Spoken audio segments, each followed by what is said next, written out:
बिस्मिल्लाहिर्रहमानिर्रहीम, अस्सलाम वालेकुम नाज़रीन, वेलकम टू सुनो पाकिस्तान। नए हफ्ते का आगाज़ है और नया शो लेकर हम एक बार फिर से आपके सामने मौजूद हैं और उम्मीद है कि आप सब भी बड़ी पॉजिटिव एनर्जी के साथ अपने अपने कामों के लिए जनाब रवाना हो रहे होंगे। कुछ तो दफातर पहुंच भी गए होंगे हमारी तरह। मुझे कहते हैं ज़हर मलिक प्रोग्राम में मेरा साथ देंगी। नजफ राजा, बिल्कुल नाजरीन, और यही उम्मीद है कि आप बिल्कुल ठीक ठाक होंगे और एक नए और भरपूर दिन का आगाज़ कर चुके होंगे। सुनो पाकिस्तान की हमेशा कोशिश होती है कि अपने नाजरीन को हर लम्हा बदलती कौमी और बैनुल अक़वामी सूरत हाल, तबसरों, तज्ज़ियों और हेल्थ टिप्स और साथ ही साथ इंटरेस्टिंग इन्फॉर्मेशन से आगाह किया जाए और आपको हर उस खबर से बाखबर रखा जाए जिसके बारे में आप जानना चाहते हैं। हमारे आज के शो में भी आपके लिए बहुत कुछ है, यानी दिलचस्पी का बहुत सारा सामान है। और अगर आप भी हमारे शो का हिस्सा बनना चाहते हैं और अपना टैलेंट दुनिया को दिखाना चाहते हैं या प्रोग्राम से मुतालिक अपना फीडबैक हम तक पहुंचाना चाहते हैं, तो स्क्रीन पर हमारे सोशल मीडिया अकाउंट्स के एड्रेस चल रहे हैं। आप उन्हें लाइक कीजिए, सब्सक्राइब कीजिए और अगर कोई नई बात सीखने को मिले तो उसे अपने दोस्तों रिश्तेदारों के साथ ज़रूर शेयर कीजिए। बिल्कुल, और प्रोग्राम का बाकायदा तौर पर आगाज़ करते हैं और आगाज़ हम करते हैं मौसम से। तो बताते हैं मौसम की सूरत हाल क्या है ताकि आप प्लान कर सकें। बताते हैं कहाँ कहाँ बारिशें हो रही हैं, कहाँ नहीं हो रही। तो आइए चलते हैं।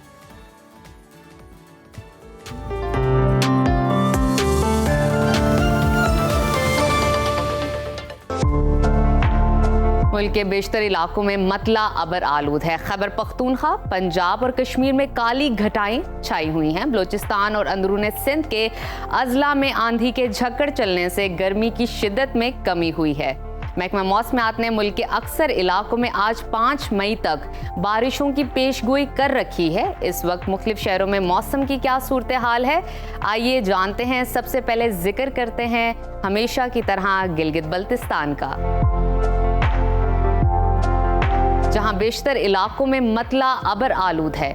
गिलगित की बात करें तो वहां पर आज ज्यादा से ज्यादा पारा 29 और कम से कम 10 डिग्री रहने का इम्कान है। स्कर्दू की तरफ चलते हैं, वहां पर ज्यादा से ज्यादा दर्जा हरारत 20 और कम से कम 5 डिग्री रहने की तवक्को है। महकमा मौसमियात के मुताबिक अगले 24 घंटे के दौरान स्कर्दू, अस्तोर समेत चंद मकामात पर गरज चमक के साथ बारिश का इम्कान है।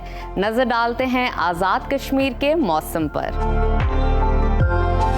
जहां बेशतर मकामात पर बादल छाए हुए हैं। मुजफ्फराबाद में आज ज्यादा से ज्यादा पारा 30 और कम से कम 19 डिग्री रहने का इम्कान है।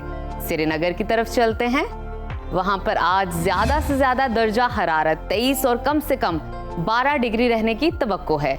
महकमा मौसमियात ने आइंदा 24 घंटों के दौरान कश्मीर के चंद मकामात पर आंधी और तेज बारिश की पेशगोई की है। अब आपके साथ शेयर करते हैं खैबर पख्तूनख्वा का मौसम, जहां बेशतर मकामात पर बादलों का बसेरा है। पेशावर में आज ज्यादा से ज्यादा दर्जा हरारत 36 और कम से कम 23 डिग्री रहने का इम्कान है। सवात की तरफ चलते हैं, जिसको पाकिस्तान का स्विट्जरलैंड कहा जाता है। वहां पर ज्यादा से ज्यादा पारा 28 और कम से कम 10 डिग्री रहने की तवक्को है। महकमा मौसमियात के मुताबिक आइंदा 24 घंटों के दौरान पेशावर, सवाबी, चारसदा, मर्दान, सवात, एबटाबाद, मानसहरा, हरीपुर, शांगला, बुनेर, डेरा इस्माइल खान, हंगू, करक में आंधी चलने और गरज चमक के साथ बारिश का इम्कान है। और अब रुख करते हैं सुबह पंजाब के मौसम की तरफ, जहां वस्ती पंजाब में बारिशों का सिलसिला जारी है। लाहौर में बादल छाए हुए हैं, वहां पर ज्यादा से ज्यादा दर्जा हरारत 36 और कम से कम 22 डिग्री रहने का इम्कान है। इस्लामाबाद की तरफ चलते हैं, वहां पर आज ज्यादा से ज्यादा पारा 34 और कम से कम 21 डिग्री रहने की तवक्को है। मुल्तान की तरफ रुख करते हैं, वहां पर दर्जा हरारत आज ज्यादा से ज्यादा 37 और कम से कम 24 डिग्री रहने का इम्कान है। महकमा मौसमियात ने आइंदा 24 घंटों के दौरान सूबे के बेशतर मकामात पर आंधी के झक्कड़ चलने और गरज चमक के साथ बारिश की पेशगोई की है। और अब आगे चलते हैं रकबे के लिहाज से सबसे बड़े सूबे बलूचिस्तान की तरफ, वहां का मौसम आपके साथ शेयर करते हैं, जहां बेशतर अजला में मौसम खुश्क रहेगा। गर्द आलूद हवाएं चलने से दर्जा हरारत में 4 डिग्री तक कमी हुई है। और कोयटा की बात करें तो वहां पर आज पारा ज्यादा से ज्यादा 31 और कम से कम 15 डिग्री रहने का इम्कान है। महकमा मौसमियात के मुताबिक आइंदा 24 घंटों के दौरान बारखान, कोहलू, डेरा बुगटी, लोरालाई, खुजदार, लसबेला, योब, अब वरान में आंधी चलने और गरज चमक के साथ बारिश का इम्कान है। और आखिर में हमेशा की तरह जिक्र करते हैं सुबह सिंध के मौसम का, जहां अंदरूने सिंध के अजला में गर्द आलूद हवाएं और आंधी चलने से गर्मी की शिद्दत में मामूली कमी हुई है। कराची की बात करें तो वहां पर आज ज्यादा से ज्यादा दर्जा हरारत 38 और कम से कम 27 डिग्री रहने का इम्कान है। हैदराबाद की तरफ चलते हैं, वहां पर दर्जा हरारत आज ज्यादा से ज्यादा 44 और कम से कम 28 डिग्री रहने की तवक्को है। महकमा मौसमियात के मुताबिक आइंदा 24 घंटों के दौरान अंदरूनी सिंध के अजला और साहली पट्टी पर गरज चमक के साथ बारिश का इम्कान है।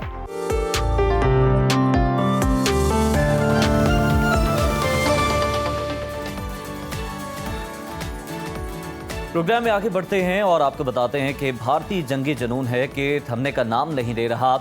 पहलगाम वाक़े को अब 2 हफ्ते गुजर चुके हैं, लेकिन भारत अभी तक कोई सबूत पेश नहीं कर सका। इसके बावजूद मोदी हुकूमत की इश्तियाल अंगेजियां हैं कि हर गुजरते दिन के साथ बढ़ती ही जा रही हैं। भारतीय फौज ने लाइन ऑफ कंट्रोल पर सीज फायर की खिलाफ वर्जी करते हुए मुख्तलिफ सेक्टर्स पर फायरिंग की, जिस पर पाक फौज ने दुश्मन को मुंह तोड़ जवाब दिया और भारतीय बंदूकें खामोश करा दी। सिक्योरिटी ज़राए का कहना है कि अफवाज पाकिस्तान दुश्मन की किसी भी जारहियत का मुंह तोड़ जवाब देने के लिए तैयार है। दूसरी जानिब वज़ीर इत्तलात अताउल्लाह तारड़ और DGISPR लेफ्टिनेंट जनरल अहमद शरीफ चौधरी ने पाक भारत सूरत हाल पर सियासी रहनुमाओं को इन कैमरा ब्रीफिंग दी और कहा कि पाकिस्तान एक पुरअमन मुल्क है और खित्ते में अमन चाहता है, लेकिन अगर पाकिस्तान पर जारहियत मुसल्लत की जाती है तो अफवाज पाकिस्तान दुश्मन को मुंह तोड़ जवाब देने के लिए तैयार हैं। इन कैमरा सेशन में वफाकी वजीर इत्तलात और नशरियात अता तारड़ ने भी सियासी कायदीन को हुकूमती सिफारती इक़दामात और रियासती मौक़िफ़ से भी आगाह किया। ज़राए के मुताबिक इन कैमरा सेशन में मौजूद सूरत हाल के पेश नज़र कौमी सलामती के अमूर भी ज़ेर गौर आए। अलबत्ता तहरीक इंसाफ ने पाक भारत सूरत हाल पर हुकूमती ब्रीफिंग में शिरकत नहीं की और APC बुलाने का मुतालबा कर दिया। खित्ते में जारी कशीदगी के तनाजुर में ईरानी वज़ीर ख़ारजा सैयद अब्बास इराक़ची आज एक रोज़ा दौरे पर पाकिस्तान पहुँच रहे हैं। वो पाकिस्तान के सीनियर हुकाम से मुलाकातें करेंगे और इलाकाई सूरत हाल पर तबादला ख्याल करेंगे। पाकिस्तान का दौरा मुकम्मल करने के बाद ईरानी वज़ीर ख़ारजा भारत का भी दौरा करेंगे। पाकिस्तान ने सलामती कौंसिल को खित्ते की सूरत हाल पर बाज़ाब्ता ब्रीफिंग देने का अहम फैसला लिया है और सलामती कौंसिल का इजलास बुलाने के लिए फौरी इक़दामात की हिदायत भी कर दी है। दफ्तर खारजा की जानिब से जारी एलामिया के मुताबिक पाकिस्तान सलामती कौंसिल को भारत के जारहाना इक़दामात से आगाह करेगा, जबकि सिंतास मुआहदे को मुअत्तल करने के भारतीय गैर कानूनी इक़दामात को भी उजागर किया जाएगा। पाकिस्तान की जानिब से ये वाज़ेह किया जाएगा कि किस तरह भारतीय जारहाना इक़दामात खित्ते की सलामती को खतरे में डाल रहे हैं। दूसरी जानिब OIC और खलीज ताउन कौंसिल की जानिब से जनूबी एशिया में अमन व सलामती की बिगड़ते हाल पर तशवीश का इजहार किया है। नाजरीन, इसी तमाम सूरत हाल पे बात करने के लिए इस वक्त हमारे साथ मौजूद हैं दफाई तज्ज़ियाकार major general retired Zahid Mahmood साहब। बहुत शुक्रिया जाहिद साहब आपके वक्त का। जाहिद साहब, जो अभी सूरत हाल नज़र आ रही है, वज़ीर दिफा ख्वाजा आसिफ ने खबरदार किया है कि भारत एक मक्कार दुश्मन है हमारा। भारत की जानिब से अभी खतरा कम नहीं हुआ। इस वक्त दुनिया भर में एक ही सवाल है, भारत पाकिस्तान पर हमला करेगा या नहीं करेगा, कब करेगा और अगर करेगा तो किस नौयत का होगा। क्या आपको लगता है कि भारत पाकिस्तान पर कोई महदूद सतह पर स्ट्राइक कर सकता है और कब तक ये खतरा बरकरार रहेगा? जी बिस्मिल्लाहिर्रहमानिर्रहीम। सबसे पहले तो उज़ैर एंड नजफ आपको गुड मॉर्निंग एंड अस्सलाम वालेकुम। और उज़ैर, आज आपका नाम मैंने सही लिया है, इसलिए मैं ऑनलाइन ऑन एयर ही कह देता हूँ कि आज मैं बिल्कुल तैयारी में था कि उज़ैर का नाम मैं सही लूंगा वरना बड़ा गड़बड़। बहुत शुक्रिया। Wish you a good week ahead और पाकिस्तान के लिए भी अल्लाह करे कि बहुत खुशखबरियों वाला ये हफ्ता हो। सबसे पहले तो देखिए नजब, पाकिस्तान को जो खतरा है, जब तक आपने कहा ना कब तक ये खतरा रहेगा, तो ये देखिए इवेंट है जी, एक इवेंट हुआ है। खतरा तो पाकिस्तान की सालमियत को उस वक्त से हुआ जब से ये पाकिस्तान बना है। तो आई थिंक भारत ने इसको साइकोलॉजिकली इसकी एग्जिस्टेंस को माना नहीं है। वाजपेयी जब आए थे, आपको याद होगा, तो उन्होंने मीनारे पाकिस्तान पे गए थे, तो उन्होंने एक छोटा सा इशारा जरूर किया था कि अब ये रियलिटी है, और उनको ऑनस्लॉट भी हुआ जी। फिर खतरा ये उस वक्त तक पाकिस्तान को और इंसानियत को रहेगा जब तक ये हिंदुत्व और RSS माइंड है। गांधी जैसा जो एक हिंदू थे और उन जैसे शख्स को एक गोडसे नामी शख्स ने मारा था जो आरएसएस का कारिंदा था जी। तो ये वही थॉट वही बढ़कर ये तनावर दरख्त बन के इसने भारत पर एक अपनी हुकूमत भी है इनकी। तो मैं ये सब थोड़ी सी बैकग्राउंड ये बता रहा हूँ कि ये इसमें ना इसको जिक्र इस चीज का इसलिए कर रहा हूँ आपके प्रोग्राम की वसातत से सारे पाकिस्तान को मैं ये बताना चाहता हूँ कि हमारी आने वाली नस्लों को हमें मेंटली तौर पे स्ट्रेटजी इस सोच को मद्देनजर रख के करनी है जो हमारे नेबरहुड में है। भारत बच्चे जो हिंदुत्व की सोच है ना, जो मोदी की सोच है जिसको वो इस वक्त लीड कर रहा है, ये दो चीजें बिल्कुल बर्दाश्त नहीं कर सकती। एक, भारत के अंदर किसी अकलियत को बर्दाश्त नहीं कर सकती और इवन लो कास्ट हिंदुओं को बर्दाश्त नहीं कर सकती जी। और भारत के बाहर जो उसके नेबर्स हैं उनकी सॉवरेनिटी को जो है उनको बर्दाश्त नहीं कर सकती। वो उनको एक प्लाइंट एक सबसर्विएंट स्टेट के तौर पर देखना चाहती। तो ये तो है वो थॉट जिसके बीच में ये एक और इवेंट हुआ है, ये जो अभी जिसकी आप जिक्र कर रहे हैं और खतरे की बात कर रहे हैं। तो अब इस इवेंट को कार्व आउट किया गया, फॉल्स फ्लैग है, पूरी दुनिया ने रिजेक्ट कर दिया इसको। पूरी दुनिया ने इस वक्त जो दुनिया ने कोई ऐसा मुल्क को बहाना नहीं मिल रहा, किसी को बहाना भी अगर वो ढूंढना चाहे कि इसको कैसे हम लेजिटिमाइज समझ के इनको सपोर्ट करें, क्योंकि उनमें भी थोड़ी सी मोरालिटी कैरेक्टर मौजूद जरूर है। और जिस स्टेट में, जिस नेशन में, जिस सोच में कैरेक्टर और नॉलेज होगा वो कभी भी इसको मानेगा नहीं। भारत के अंदर भी जो अच्छे लोग भी है, भारत एक स्ट्रेटेजिस्ट भी है, वहां थिंकर्स भी है, अच्छे लोग भी है जो अमन को जानते हैं। और स्ट्रेटेजिस्ट अच्छे लोगों से मेरी मुराद है जो पाकिस्तान को समझते हैं, पाकिस्तान की कौम को समझते हैं और पाकिस्तान की मिलिट्री को समझते हैं। लेकिन सर अफसोस इस बात का बदकिस्मती है कि ऐसे लोगों को फिर इनके खिलाफ हम देखते हैं कि इस तरह की कार्रवाइयां की जाती हैं और इतना प्रेशर डाला जाता है कि उन्हें खामोश करवा दिया जाता है भारत पे। सर पाकिस्तान ने भारतीय जारियत और जंगी जुनून पर अक़वाम मुत्तहिदा की सलामती कौंसिल को बाज़ाब्ता ब्रीफिंग देने का फैसला कर लिया है और इजलास बुलाने के लिए इक़दाम की हिदायत भी कर दी है। पाकिस्तान का ये फैसला कितना मौसर साबित होगा और कितना अच्छा मूव है ये पाकिस्तान का?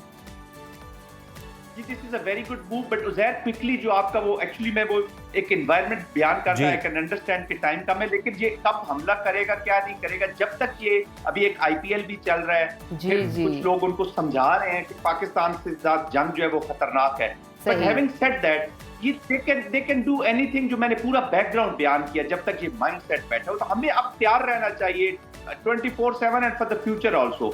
हम ये सिर्फ इवेंट बेस्ड रिस्पॉन्स नहीं जाना चाहिए पाकिस्तान का, अब ये लॉन्ग ड्रॉन स्ट्रेटजी बनानी चाहिए, क्योंकि कुछ चीजें तो उन्होंने कर दी है ना, जैसे अभी वाटर का उन्होंने अनाउंस कर दिया है, कुछ चीजें उन्होंने इकोनॉमिक्स की कर दी है। अब जो सिंध तास मुआहदा है ये हमारे लिए एक नेशनल वाइटल इंटरेस्ट बन गया। तो इसका मतलब है अभी हमने बिल्कुल इसकी तैयारी रखनी है कि अगर इसके साथ छेड़छाड़ करेंगे तो फिर हमने तो इसको एक्ट ऑफ वॉर करार दे दिया। तो यू कैन अंडरस्टैंड, सब लोग समझ रहे होंगे जिस तरह। तो जाहिद साहब जरा इस नुक्ते पर भी रोशनी डालिएगा कि ये जो आप कह रहे हैं कि हमें तो बिल्कुल तैयार रहना चाहिए और 24/7 रहना चाहिए, बिल्कुल सर आप क्या समझते हैं कि अब तक 2 हफ्ते गुजर चुके हैं और दुश्मन हमें मुसलसल इंगेज रखना चाह रहा है कि ताकि हम जो है हमारी मौशी सरगर्मियाँ मुतासर हों, हमारा जो है दिफा पे जो है बजट पोस्ट बहुत ज्यादा लग रहा हो, इस तरह का कोई मिशन भी है दुश्मन का, हमें मौशी मैदान में भी थकाना चाहता है?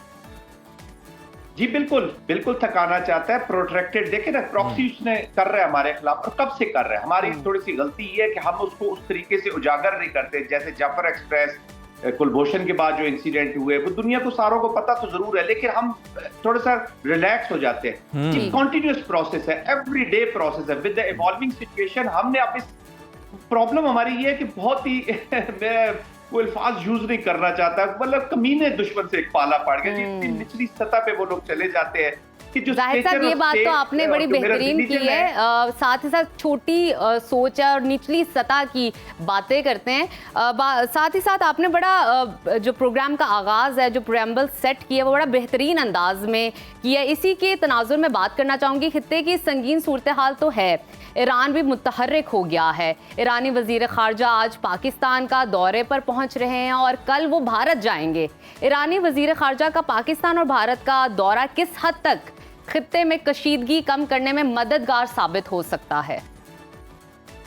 जी बिल्कुल बहुत इंपॉर्टेंट है, और ये न सिर्फ हमारे लिए इंपॉर्टेंट दौरा है, ये ईरान के अपने लिए बहुत इंपॉर्टेंट दौरा है। नजफ, ये जो इंटरनेशनल डिप्लोमेसी है ना जी, ये अपने इंटरेस्ट का जो होता है गार्डिंग, वो नंबर 1 होती है। Of course we appreciate Iran के, उन्होंने as a friend, as a neighbour Pakistan की, क्योंकि देखे ना कुलभूषण कहाँ से पकड़े गए थे, वो ईरान से पकड़े गए जी। ईरान की सरजमीन भी यूज होती है जी कभी ना कभी, अनफॉर्चुनेटली हमारे दोस्त हैं, नेबर्स हैं, लेकिन जो खासतौर पे बलोचिस्तान के एलिमेंट्स हैं वो ईरान को भी, फिर ईरान और पाकिस्तान का जो बलोचिस्तान का एरिया, उसके बीच में प्रॉब्लम्स है, तो हमारी कुछ तो जॉइंट प्रॉब्लम्स है। दूसरा, ईरान के अंदर देखे इजरायली एप्लीकेशन हुई है, ईरान के अंदर वॉर आई हुई है, साथ ही 2 न्यूक्लियर कंट्रीज की वॉर हो जाएगी, तो ऑलरेडी जो फोकस अमन का या जो एफर्ट्स ईरान और इजराइल और उस डिफ्यूज करने के लिए या उस वॉर को रोकने के लिए होनी है, वो सारा फोकस अब इधर चला जाएगा, तो उनका भी कॉन्टिन्यूसली एक फ्रिक्शन में रहेंगे। कोई कंट्री प्रोलॉन्ग फ्रिक्शन में नहीं रहना चाहती, तो ये विन विन सिचुएशन है। देखिए, ये पूरा खित्ता पाकिस्तान भारत जंग का मतलब है कि पूरा इंटरनेशनल रीजन और पूरा international community they will get involve into the war of 2 nuclear countries. फिर चाइना का अपना रोल शुरू हो जाएगा, फिर तो ये this is not an ordinary war. और भारत ये समझ रहा है कि ये बस किलोमीटर सरहद के इधर उधर जंग जिधर भी हो, नुकसान तो लेट्स से कि वो लिमिट रखना चाहता है कश्मीर के अंदर, तो गोला इधर गिरे या उधर गिरे, दोनों तरफ कश्मीरी मरेंगे। मोदी को तो दर्द नहीं होगा, दर्द मुझे और आपको होगा कि मेरा भाई चाहे उस कश्मीर में रहता हुआ फंसा हुआ, उसके घर पे कोई चीज गिर रही है, उनके लिए वॉर हो रही है, उनकी डिस्प्लेसमेंट हो रही है, उन लोगों को घर छोड़ने पड़ रहा है। तो तकलीफ तो मुझे है ना, हिंदुत्व के माइंडसेट को, या मोदी को, ना उनका कोई औलाद है, ना उनकी कोई फैमिली है, और ये बदरू उनसे निकलेगी तो अमित शाह में चली जाएगी, अमित शाह से निकलेगी तो डोवल में चली जाएगी, योगी में चली जाएगी, तो ये दे विल कीप कमिंग, उनका कोई नुकसान नहीं है। और मैंने प्रोग्राम के शुरू में कहा है कि वो भारत के अंदर किसी अकलियत को देख ही नहीं सकते, और कश्मीरी तो उनके टारगेट पे है। अब ये सिक्योरिटी काउंसिल में जा रहे हैं, आपने उस पर बात भी की थी, पाकिस्तान को बहुत स्ट्रॉन्ग के, बहुत अच्छी मूव है, बहुत अच्छा केस लेके जाना चाहिए। और सिक्योरिटी काउंसिल और यूनाइटेड नेशन की अपनी एवेल्यूएशन रिपोर्ट है, जिसमें जो नफरत बढ़ी है माइनॉरिटीज के खिलाफ, भारत के खिलाफ, वो उनकी अपनी रिपोर्ट, उसको जरूर कोट करना चाहिए, क्योंकि वो तो उन्हीं की असेसमेंट है, उनकी अपनी असेसमेंट है। फिर कनाडा की असेसमेंट पड़ी हुई है, अमेरिका की असेसमेंट पड़ी हुई है, उनके कोर्ट्स के डिसीजंस पड़े हुए हैं अगेंस्ट ये जो गुरबख्श सिंह का और सिखों के खिलाफ जो इन्होंने कार्रवाइयां की हैं, तो बहुत सबूत है। और अब पाकिस्तान को अपने साथ जो हुआ, उसके अलावा इनकी जो इंटरनेशनल अप्रोच है टेररिज्म, बिल्कुल जाहिद साहब, आप बिल्कुल दुरुस्त कह रहे हैं। ना सिर्फ पाकिस्तान के खिलाफ भारत ने जो कुछ किया, बल्कि जो दीगर ममालिक में कार्रवाइयां की, उनको भी एज अ प्रूफ और उनको भी फाइल का हिस्सा बनाना चाहिए सबूत के तौर पे। सर, इस वक्त पाकिस्तान की कोशिश है कि भारत किसी भी जारियत से बाज आ जाए और खित्ते के अमन को खतरे में ना डाले। उसके लिए पाकिस्तान कोशिशें भी कर रहा है, आलमी बरादरी से हमारे राब्ते भी हो रहे हैं, आलमी बरादरी भी हमसे राब्ते कर रही हैं। क्या अब इस सूरत हाल में आलमी ताकतें भारत को प्रेशराइज करके उसे जारहियत से बाज रख सकेंगी? देखिए, आलमी ताकतें जो है, मैंने ज़ाहिर पहले भी बताया है कि हर कंट्री अपना इंटरेस्ट देखती है जी। इस वक्त इकोनॉमिक इंटरेस्ट या जो इंडो पैसिफिक स्ट्रेटजी में जो भारत का ये जो वॉच डॉग का रोल इसने so called net security provider के गाब में लिया हुआ है, उस पर वो थोड़ी सी उसको लीवरेजेस जरूर देती है। लेकिन this is a conflict between the 2 nuclear countries. फिर देखिए ना, एक प्रेसिडेंट सेट होता है। 2 चीजें इस वक्त दुनिया के रडार पर होनी चाहिए। एक ये जो इससे अपर रिपेरियर, लोअर रिपेरियर, और ये जो वाटर वाला किया है, तो उसमें हमें इसका ख्याल रखना होगा कि हम इसको कैसे चलाएंगे सिस्टम को। और दूसरा, न्यूक्लियर कॉन्फ्लिक्ट। तो there are other nuclear countries also, उनके भी कॉन्फ्लिक्ट होते हैं। तो क्योंकि ये जो न्यूक्लियर वॉर, अभी तो एटम बॉम्ब चले थे 40s के बाद, उसके बाद हुआ नहीं, सिस्टम इज इन प्लेस। ये वेपन्स ऑफ पीस होते हैं, ये इंश्योर करते हैं कि वॉर्स आगे ना बढ़े, ये वॉर्स करने के लिए नहीं होते। खुदा न खास्ता यहाँ पे ये ड्यूअल हो जाता है, तो this will bring the world, entire world, पूरा वर्ल्ड जो है वो एक नए स्ट्रेटेजिक डोमेन में चला जाएगा, और फिर लोगों को अपने नई स्ट्रेटजीज कार्व आउट करनी पड़ेगी। तो इस कॉन्फ्लिक्ट को सिर्फ एक दुनिया तो इसको एक खित्ते पे, एक कश्मीर के कॉन्टेक्स्ट में जमीन के खित्ते का ये कॉन्फ्लिक्ट समझती है, लड़ाई समझती है। ये खित्ते का नहीं, ये इंसानों का कॉन्फ्लिक्ट है। और अनफॉर्चुनेटली रिसेंट पास्ट में हम जैसे जेनोसाइडल एक्शंस हुए हैं पैलेस्टाइन के बीच में, इंसानियत और world is divided, world is divided. फलस्तीन में जो कुछ हुआ, गाजा में जो कुछ हुआ, इससे शर्मनाक हद तक इंसानियत नहीं गिर सकती। जब उस पे आप देखते हैं कि रिस्पॉन्सेज आर कोल्ड, तो यहाँ पे भी इंटरनेशनल कम्युनिटी का अप्रोच वही होगी। लेकिन इंटरनेशनल कम्युनिटी को ये समझ लेना चाहिए कि this will take the world into new milieu, एक नई एनवायरनमेंट में ले जाएगा। और फिर क्या होगा, किस तरीके से चीजें कंट्रोल होंगी। आपने वर्ल्ड वार के बाद यूएन बनाई, आपने उसको रिडेंडेंट कर दिया, जो बहुत सारे इदारे हैं वो रिडेंडेंट हो रहे हैं, हर इंडिविजुअल अपने और कंट्री अपनी उसमें डगर पे चल रहा है। तो ये दुनिया का जो निज़ाम है इसको सीरियस चैलेंज है, और 2 कंट्रीज इस निज़ाम को सीरियसली चैलेंज कर रही हैं, Israel with liquid party in power और ज़ायनिज़्म, और इधर Bharat with BJP in power और हिंदुत्व की एप्लीकेशन। बिल्कुल, ये दोनों जो ममालिक हैं पूरी ना सिर्फ खित्ते के लिए हम देख रहे हैं, पूरी दुनिया के लिए खतरा बने हुए हैं, और इस वक्त आलमी ताकतों को इंटरवीन करने की बहुत ज़रूरत है। और जिस तरह आपने कहा कि सबके अपने अपने मफादात होते हैं, उसके लिए वो काम करते हैं। बहुत शुक्रिया जाहिद महमूद साहब, आप हमारे साथ मौजूद थे, अपना तज्जिया दे रहे थे, और सबकी नज़रें अब लगी हैं कि ईरानी वज़ीर ख़ारजा का जो दौरा है उनकी क्या मसरूफियात रहेंगी। आज वो पाकिस्तान पहुँच रहे हैं, उसके बाद वो भारत का भी दौरा करेंगे, अहम मुलाकातें उनकी जानिब से की जाएंगी, और आला सतह की ये मुलाकातें होंगी जिसमें अहम अमूर को डिस्कस किया जाएगा, ख़ास तौर पर पाक भारत कशीदगी को डिस्कस किया जाएगा। और पहले भी हमने आपको बताया था कि ईरान ने सबसे पहले मुसालियत की कोशिश की थी, ईरान ने सबसे पहले पहल की थी, और अब ये उसी सिलसिले की कड़ी, और अभी भी यही हो रहा है। और नाजरीन, कौमी और बैनुल अक़वामी सतह पर कोई भी अपडेट नहीं आएगी, वो गाहे बगाहे आपके साथ शेयर करते रहेंगे। यही सुनो पाकिस्तान और सुनो न्यूज़ का काम है। अभी वक्त हुआ है छोटी सी ब्रेक का। नाजरीन, आपने कहीं नहीं जाना, देखते रहिए सुनो पाकिस्तान। Welcome back. अब मॉर्निंग शो के उस सेगमेंट का जिसका सबको बेचैनी से इंतज़ार होता है, उसको डिस्कस कर लेते हैं। हम बात कर रहे हैं हमारे वीकली सेगमेंट होरोस्कोप की, जिसमें हम माहिरीन से जानते हैं कि आने वाला हफ्ता मुख्तलिफ सितारों से ताल्लुक़ रखने वाले अफराद के लिए कैसा साबित होने वाला है। नाजरीन, हर सितारा कोई ना कोई पैगाम लेकर आता है, कुछ के लिए खुशखबरी, कुछ के लिए एहतियात और कुछ के लिए नया आगाज़। और इन्हीं तमाम चीज़ों पर, तफसीलात पर मज़ीद इन डिटेल हम जानेंगे। हमारे साथ मौजूद हैं मारूफ astrologer, tarot card reader Dawood Ahmed साहब। Welcome to Suno Pakistan. दाऊद साहब, आगाज़ करेंगे इस हफ्ते का एरीज से। कैसा रहेगा एरीज का ये हफ्ता?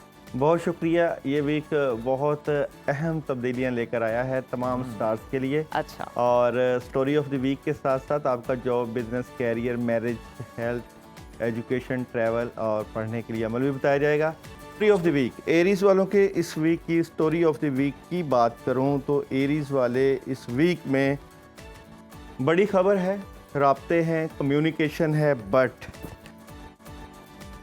काफ़ी ज़्यादा प्रेशर पड़ सकता है, लड़ाई झगड़े भी हो सकते हैं, नेगेटिविटी भी आ सकती है, लेकिन एंड ऑफ द वीक आप कामयाब ही होंगे। अगर मैं बात करूं आप लोगों के जॉब, बिजनेस और कैरियर की, तो बेहतर पोजीशन है, लेकिन नेगेटिविटी आपको फील रहेगी। और अगर मैं बात करूं मैरिज और रिलेशन की, तो मैरिज और रिलेशन में सुकून और ट्रैवल कर सकते हैं। हेल्थ की बात करूं तो हेल्थ ज़बरदस्त, एजुकेशन की बात करूं तो कामयाबी, और पढ़ने के लिए या अल्लाह या रहीम कसरत से बहुत ज़बरदस्त रहेगा। टॉरस वालों की इस वीक की स्टोरी ऑफ द वीक की बात करूं तो बिगनिंग थोड़ी सी डिस्टर्बेंस, लेकिन चीटिंग और धोखे से बचना है, लेकिन कामयाबी होगी, सॉलिड फैसले, बेहतर अपॉर्चुनिटीज़, और एंड ऑफ द वीक में जो आप चाहते हैं वो कर लेंगे। अगर मैं बात करूं आप लोगों के जॉब, बिजनेस और कैरियर की, तो कामयाबी मिलेगी। 2-3 ऑप्शन आपको मिल रहे हैं। मोहब्बत की बात करूं तो स्ट्रेट फॉरवर्ड फैसले, लेकिन गुस्सा ना कीजिएगा। ट्रैवलिंग की बात करूं तो ट्रैवलिंग 50-50 है। और हेल्थ की बात करूं तो नींद को पूरा करें। और जनाब एजुकेशन की बात करूं तो ज़बरदस्त है, तालीमी मामलात, पढ़ने के लिए ला हौल वला कुव्वता इल्ला बिल्लाह ज़बरदस्त। जेमिनी वालों की इस वीक की स्टोरी ऑफ द वीक की बात करूं तो चेंजिंग है, और ये जो चेंजिंग है इसकी एहतियात कीजिएगा। इस वीक में बहुत ज़्यादा एहतियात ज़रूरी है आप लोगों के लिए। बड़े फैसले बिल्कुल नहीं करने, लोगों की बातों में नहीं आना, और नेगेटिविटी को दूर भगाने के लिए औज़ बिल्लाहि मिनश शैतानिर रजीम कसरत से विर्द करना। कैंसर नहीं, थोड़ा सा रह गया है। जॉब, बिजनेस और कैरियर में थोड़ा सा डबल माइंडेड है। मैं अपना पूरा करके जाऊंगा। मैरिज और रिलेशन में क्लैरिटी मिल जाएगी। ट्रैवलिंग की बात करें तो कर सकते हैं, और एजुकेशन की बात करूं तो थोड़ा सा बैलेंस करने की ज़रूरत है। अब आए हैं कैंसर की तरफ। कैंसर वालों की इस वीक की स्टोरी ऑफ द वीक की बात करें तो कैंसर वाले इस वीक में अपनी ख्वाहिशें पूरी कर सकते हैं। बिल्कुल ज़बरदस्त अपॉर्चुनिटीज़ मिलेगी, और ख्वाहिशें पूरी करने का ही वीक है।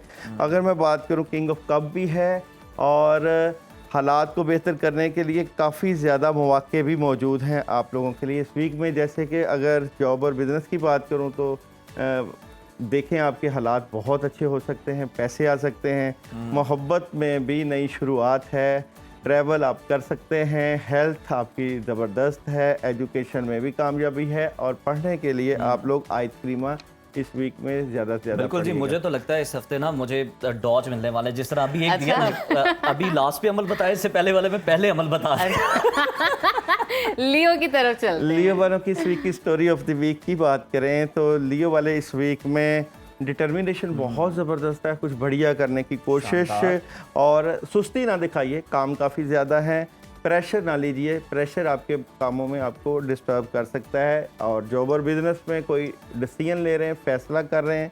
मोहब्बत की बात करें तो मोहब्बत में थोड़ी सी प्रॉब्लम है, कन्फ्यूजन है, टेंशन पड़ सकती है। और जनाब अगर मैं बात करूं ट्रैवलिंग की, ना करिएगा। हेल्थ बेहतरीन है, एजुकेशन भी बेहतरीन है। पढ़ने के लिए आप लोगों के लिए सूरह नास पानी पे दम करके 10 टाइम रोज़ाना बहुत बेहतर रहेगा।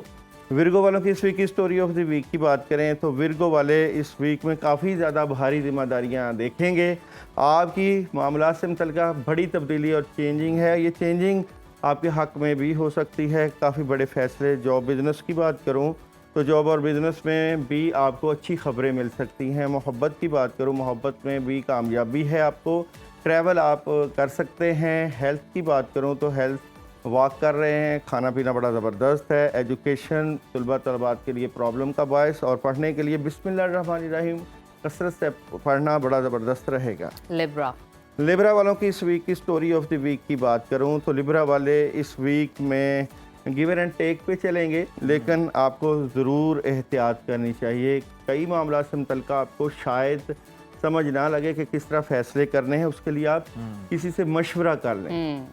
थोड़े से मामलात में स्लो नज़र आते हैं। जॉब और बिज़नेस बहुत ज़बरदस्त है।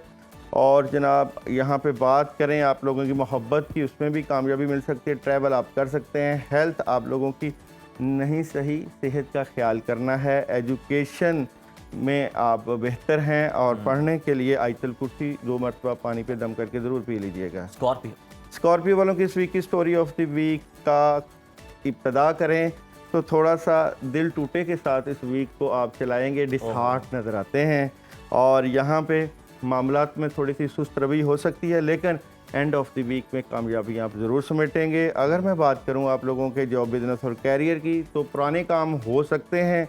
और मोहब्बत की बात करूँ तो मोहब्बत में कामयाबी और ट्रैवल आप लोग कर सकते हैं। और हेल्थ भी ज़बरदस्त है। एजुकेशन के मामलात में नेगेटिविटी है, पानी पे औज़बिल्ला पढ़ लीजिएगा। और पढ़ने के लिए भी औज़बिल्ला मिनश शैतानिर्रजीम बड़ा ज़बरदस्त रहेगा। आगे चलते हैं सेजिटेरियस वालों की इस वीक की story of the week. Sagittarius वालों के लिए वीक बिगिनिंग बहुत शानदार नज़र आती है। काफ़ी काम आपके बेहतरीन, ख़ासकर आपकी फैमिली से मुतल्लिका काफ़ी इश्यूज सॉल्व हो सकते हैं। But end of the week ज़रूर एहतियात कीजिएगा, जैसे फ्राइडे और सैटरडे। जॉब और बिज़नेस की बात करूँ तो जॉब और बिज़नेस में अपॉर्चुनिटीज़ है, कामयाबी है। मोहब्बत की बात करूँ तो जितना वक्त घर गुजारेंगे उतनी पॉजिटिव एनर्जी आप फील करेंगे। ट्रैवल आप लोग जो है वो कर सकते हैं। और हेल्थ की बात करूँ तो हेल्थ रूहानी, अगर हेल्थ बेहतर होगी तो काफ़ी चीज़ें बेहतर हो जाएंगी। एजुकेशन में प्रॉब्लम है और पढ़ने के लिए आप लोग आयतल कुर्सी ज़्यादा से ज़्यादा पढ़िएगा। ज़बरदस्ती। और अब चलते हैं हमारे अगले स्टार की जानिब, कैप्रिकॉन की तरफ। कैप्रिकॉन वालों की इस वीक की स्टोरी ऑफ द वीक की बात करें तो कैप्रिकॉन वाले इस वीक में काफ़ी ज़्यादा चेंजिंग देखेंगे अपने मामला से मुतल्लिका, क्योंकि सैटर्न की पोजीशन आपके हालात को बेहतर कर रही है। जैसा कि कार्ड्स की बात करूं तो नई शुरुआत है, कामों का बोझ है और तब्दीली है, हैरानकुन तब्दीली, और ये पॉजिटिव तब्दीली रहेगी। जॉब और बिज़नेस में भी आपको बहुत अच्छी खबरें, जो लोग मीडिया से मुतल्लिक हैं उनको भी काफ़ी कामयाबी मिलेगी। और मैरिज और रिलेशन में भी पॉजिटिविटी है। ट्रैवल आप लोग कर सकते हैं।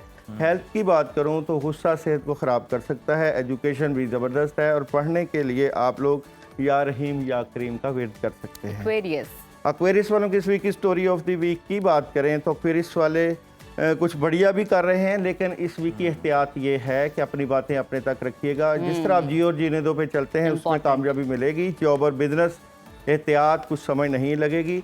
और मोहब्बत से भी थोड़ी सी एहतियात कीजिएगा। ट्रैवल आप लोग कर सकते हैं। हेल्थ पानी का और लिक्विड वाली चीज़ों का ज़्यादा इस्तेमाल करें। एजुकेशन में भी एहतियात है और पढ़ने के लिए ला हौला वला कुव्वता इल्ला बिल्लाह, बहुत ज़बरदस्त। लास्ट वन पाइसेस वालों की इस वीक की स्टोरी ऑफ द वीक की बात करें तो पाइसेस वाले जो है वो अपने फैमिली से मुतल्लिका इशूज़ को ज़रूर डिस्कस करेंगे। थोड़ा सा प्रेशर रहेगा, रूहानी प्रेशर भी है, और गुफ्तो शनी से मामलात को हल कीजिए, काफ़ी ज़्यादा फिर पॉजिटिविटी हो जाएगी। जॉब और बिज़नेस में एहतियात बिल्कुल करनी है, भरोसा नहीं करना, और मैरिज और रिलेशन में भी एहतियात चाहिए आप लोगों को। हेल्थ की बात करें तो हेल्थ ज़बरदस्त है, जज्बाती सेहत ख़राब करती है, और जनाब एजुकेशन में भी एहतियात है। पढ़ने के लिए आप लोग या जल जलाली वाली कराम का वेट करिएगा, बहुत ज़बरदस्त। और अब पाक भारत जंग के हवाले से बताइएगा क्या सूरत हाल चल रही है, जंग होगी नहीं होगी, होगी तो किस नौयत की? महफिल में आजकल यही सवाल पूछा जाता है। 2025 मार्च की एनर्जी मरीख जो है वो जंग के हालात की तरफ ही निशानदही करता है, लेकिन होगी नहीं। वजह क्या है? पाकिस्तान बहुत के अच्छी बात है। पाकिस्तान की यहाँ पे एनर्जी देखते हैं कि इस वक्त पाक इंडिया में कैसी नजर आती है। तो पाकिस्तान के लिए शुरू में थोड़ी सी प्रॉब्लम थी, बट पाकिस्तान इस वक्त बेहतर पोजीशन पे बैठ चुका है और काफ़ी चीज़ें सेटल डाउन हो चुकी हैं। सही। इंडिया की एनर्जी देखते हैं जी, करंट सूरत हाल में इंडिया की एनर्जी का मालिक नजर आता है। हमें पता है। तो इंडियंस जो है वो कुछ प्लानिंग में लगे हुए हैं, खुफिया प्लानिंग में हैं और उस पर चल रहे हैं, लेकिन उनको आखिर पे एंड पे मायूसी ही होगी। इसलिए आपने परेशान नहीं होना, अपने काम और इस दफा भरपूर तरीके से भारत को ये सजेशन जरूर है, इस दफा जो स्क्रिप्ट क्रिएट कीजिएगा ना, जरा अच्छा सा लिखवाइएगा, कोई कमी ना रह जाए आपके स्क्रिप्ट में, क्योंकि इस दफा की पहलगाम के स्क्रिप्ट में बहुत कमी थी। तो नाज़रीन अभी वक्त हुआ है, बहुत शुक्रिया आपकी मौजूदगी का। अभी वक्त है छोटी सी ब्रेक का, कहीं मत जाइए, देखते रहिए सुनो पाकिस्तान। अब आपको लिए चलते हैं खेल के मैदान में, जहां पाकिस्तान सुपर लीग सीजन 10 पूरी आबोताब के साथ जारी है। चौको छक्कों की बरसात है, विकेटें गिर रही हैं और आसाब शिकन मुकाबले देखने में आ रहे हैं, यानी बहुत ही जबरदस्त माहौल बना हुआ है। गुज़श्ता रोज रिवायती हरीफ लाहौर कलंदर्स और कराची किंग्स आपस में टकराए, जिसमें कराची किंग्स ने लाहौर कलंदर्स को 4 विकेटों से हरा दिया। लाहौर के कजाफी स्टेडियम में खेले गए मैच में कराची किंग्स बारिश के बायस इनिंग्स को 15 ओवर्स तक महदूद कर दिया गया। लाहौर कलंदर्स ने ऐसे में मुकर्ररा 15 ओवर्स खेले और 8 विकेट पर 160 रन बनाए थे। डकवर्थ लुइस मेथड के तहत हदफ में तब्दीली की गई और कराची को 168 रन का हदफ मिला। जवाब में कराची किंग्स ने लाहौर कलंदर्स का 168 रन का हदफ 15वें ओवर में 6 विकेटों के नुकसान पर बासानी हासिल कर लिया। आज PSL 10 का 25वां मैच खेला जाएगा, जहां मुल्तान सुल्तान पेशावर ज़ल्मी आमने सामने होंगे। मैच रात 8 बजे मुल्तान क्रिकेट स्टेडियम में खेला जाएगा। पॉइंट्स टेबल पर अगर नजर डालें तो सूरत हाल बड़ी इंटरेस्टिंग है। क्वेटा ग्लैडिएटर्स 8 मैचेस खेलकर 11 पॉइंट्स के साथ पहले नंबर पर। इस्लामाबाद यूनाइटेड ने भी 8 मैचेस खेले हैं और वो 10 पॉइंट्स के साथ दूसरे नंबर पर हैं। पॉइंट्स टेबल पर पोजीशन कराची किंग्स की है, जिसने 8 मैचेस में से 5 में कामयाबी के बाद 10 पॉइंट्स हासिल किए हैं। 9 मैचेस खेलकर 9 पॉइंट्स हासिल करने वाली टीम लाहौर कलंदर्स की चौथी पोजीशन है, जबकि 6 पॉइंट्स के साथ 5वें नंबर पर पेशावर ज़ल्मी का है। टेबल्स पर आखिरी नंबर मुल्तान सुल्तान की टीम का है, जो अब ट्रॉफी जीतने की रेस से बाहर हो चुकी है। इसी पर बात कर लेते हैं। हमें ज्वाइन किया है स्पोर्ट्स तज्जियाकार सैयद मोहम्मद अवैस साहब ने। बहुत शुक्रिया अवैस साहब आपके वक्त का, आपको खुश आमदीद कहते हैं। कराची किंग्स की हम बात करें, आसाब शिकन मुकाबले के बाद लाहौर कलंदर्स को होम ग्राउंड पर 4 विकेटों से हरा दिया। आप क्या समझते हैं कलंदर्स की शिकस्त की वजह क्या बनी? देखें, कलंदर्स की शिकस्त में लगता है ओवर कॉन्फिडेंस था, क्योंकि अगर आप पूरे ओवरऑल मैच की बात करें, जिस तरीके से स्टार्ट फखर जमान ने और आपको पता है जिससे दूसरे लड़के ने स्टार्ट दिया था नईम ने, बड़ा एक तगड़ा स्टार्ट था। और जिस तरीके 15 ओवर्स की बात करूं तो जो एक स्कोर पाइल अप किया गया था ये अनचेजेबल था, आसान नहीं था, क्योंकि आपको कहीं ना कहीं जो स्ट्राइक रेट है उसको मेंटेन भी करना था। फिर आपके बैट्समैन की बात करूं तो 170-180 के स्ट्राइक रेट से आपको बैट्समैन को चेस करना था। इरफान न्याजी का जो एक कैरेक्टर था उसके अंदर आके 225 के स्ट्राइक रेट से चेस करना, जिस पोजीशन पे वाए हुए थे जब सबसे ज्यादा एक पार्टनरशिप की जरूरत थी, और साद बेग ने बड़ी जबरदस्त एक पार्टनरशिप उनके साथ लगाई।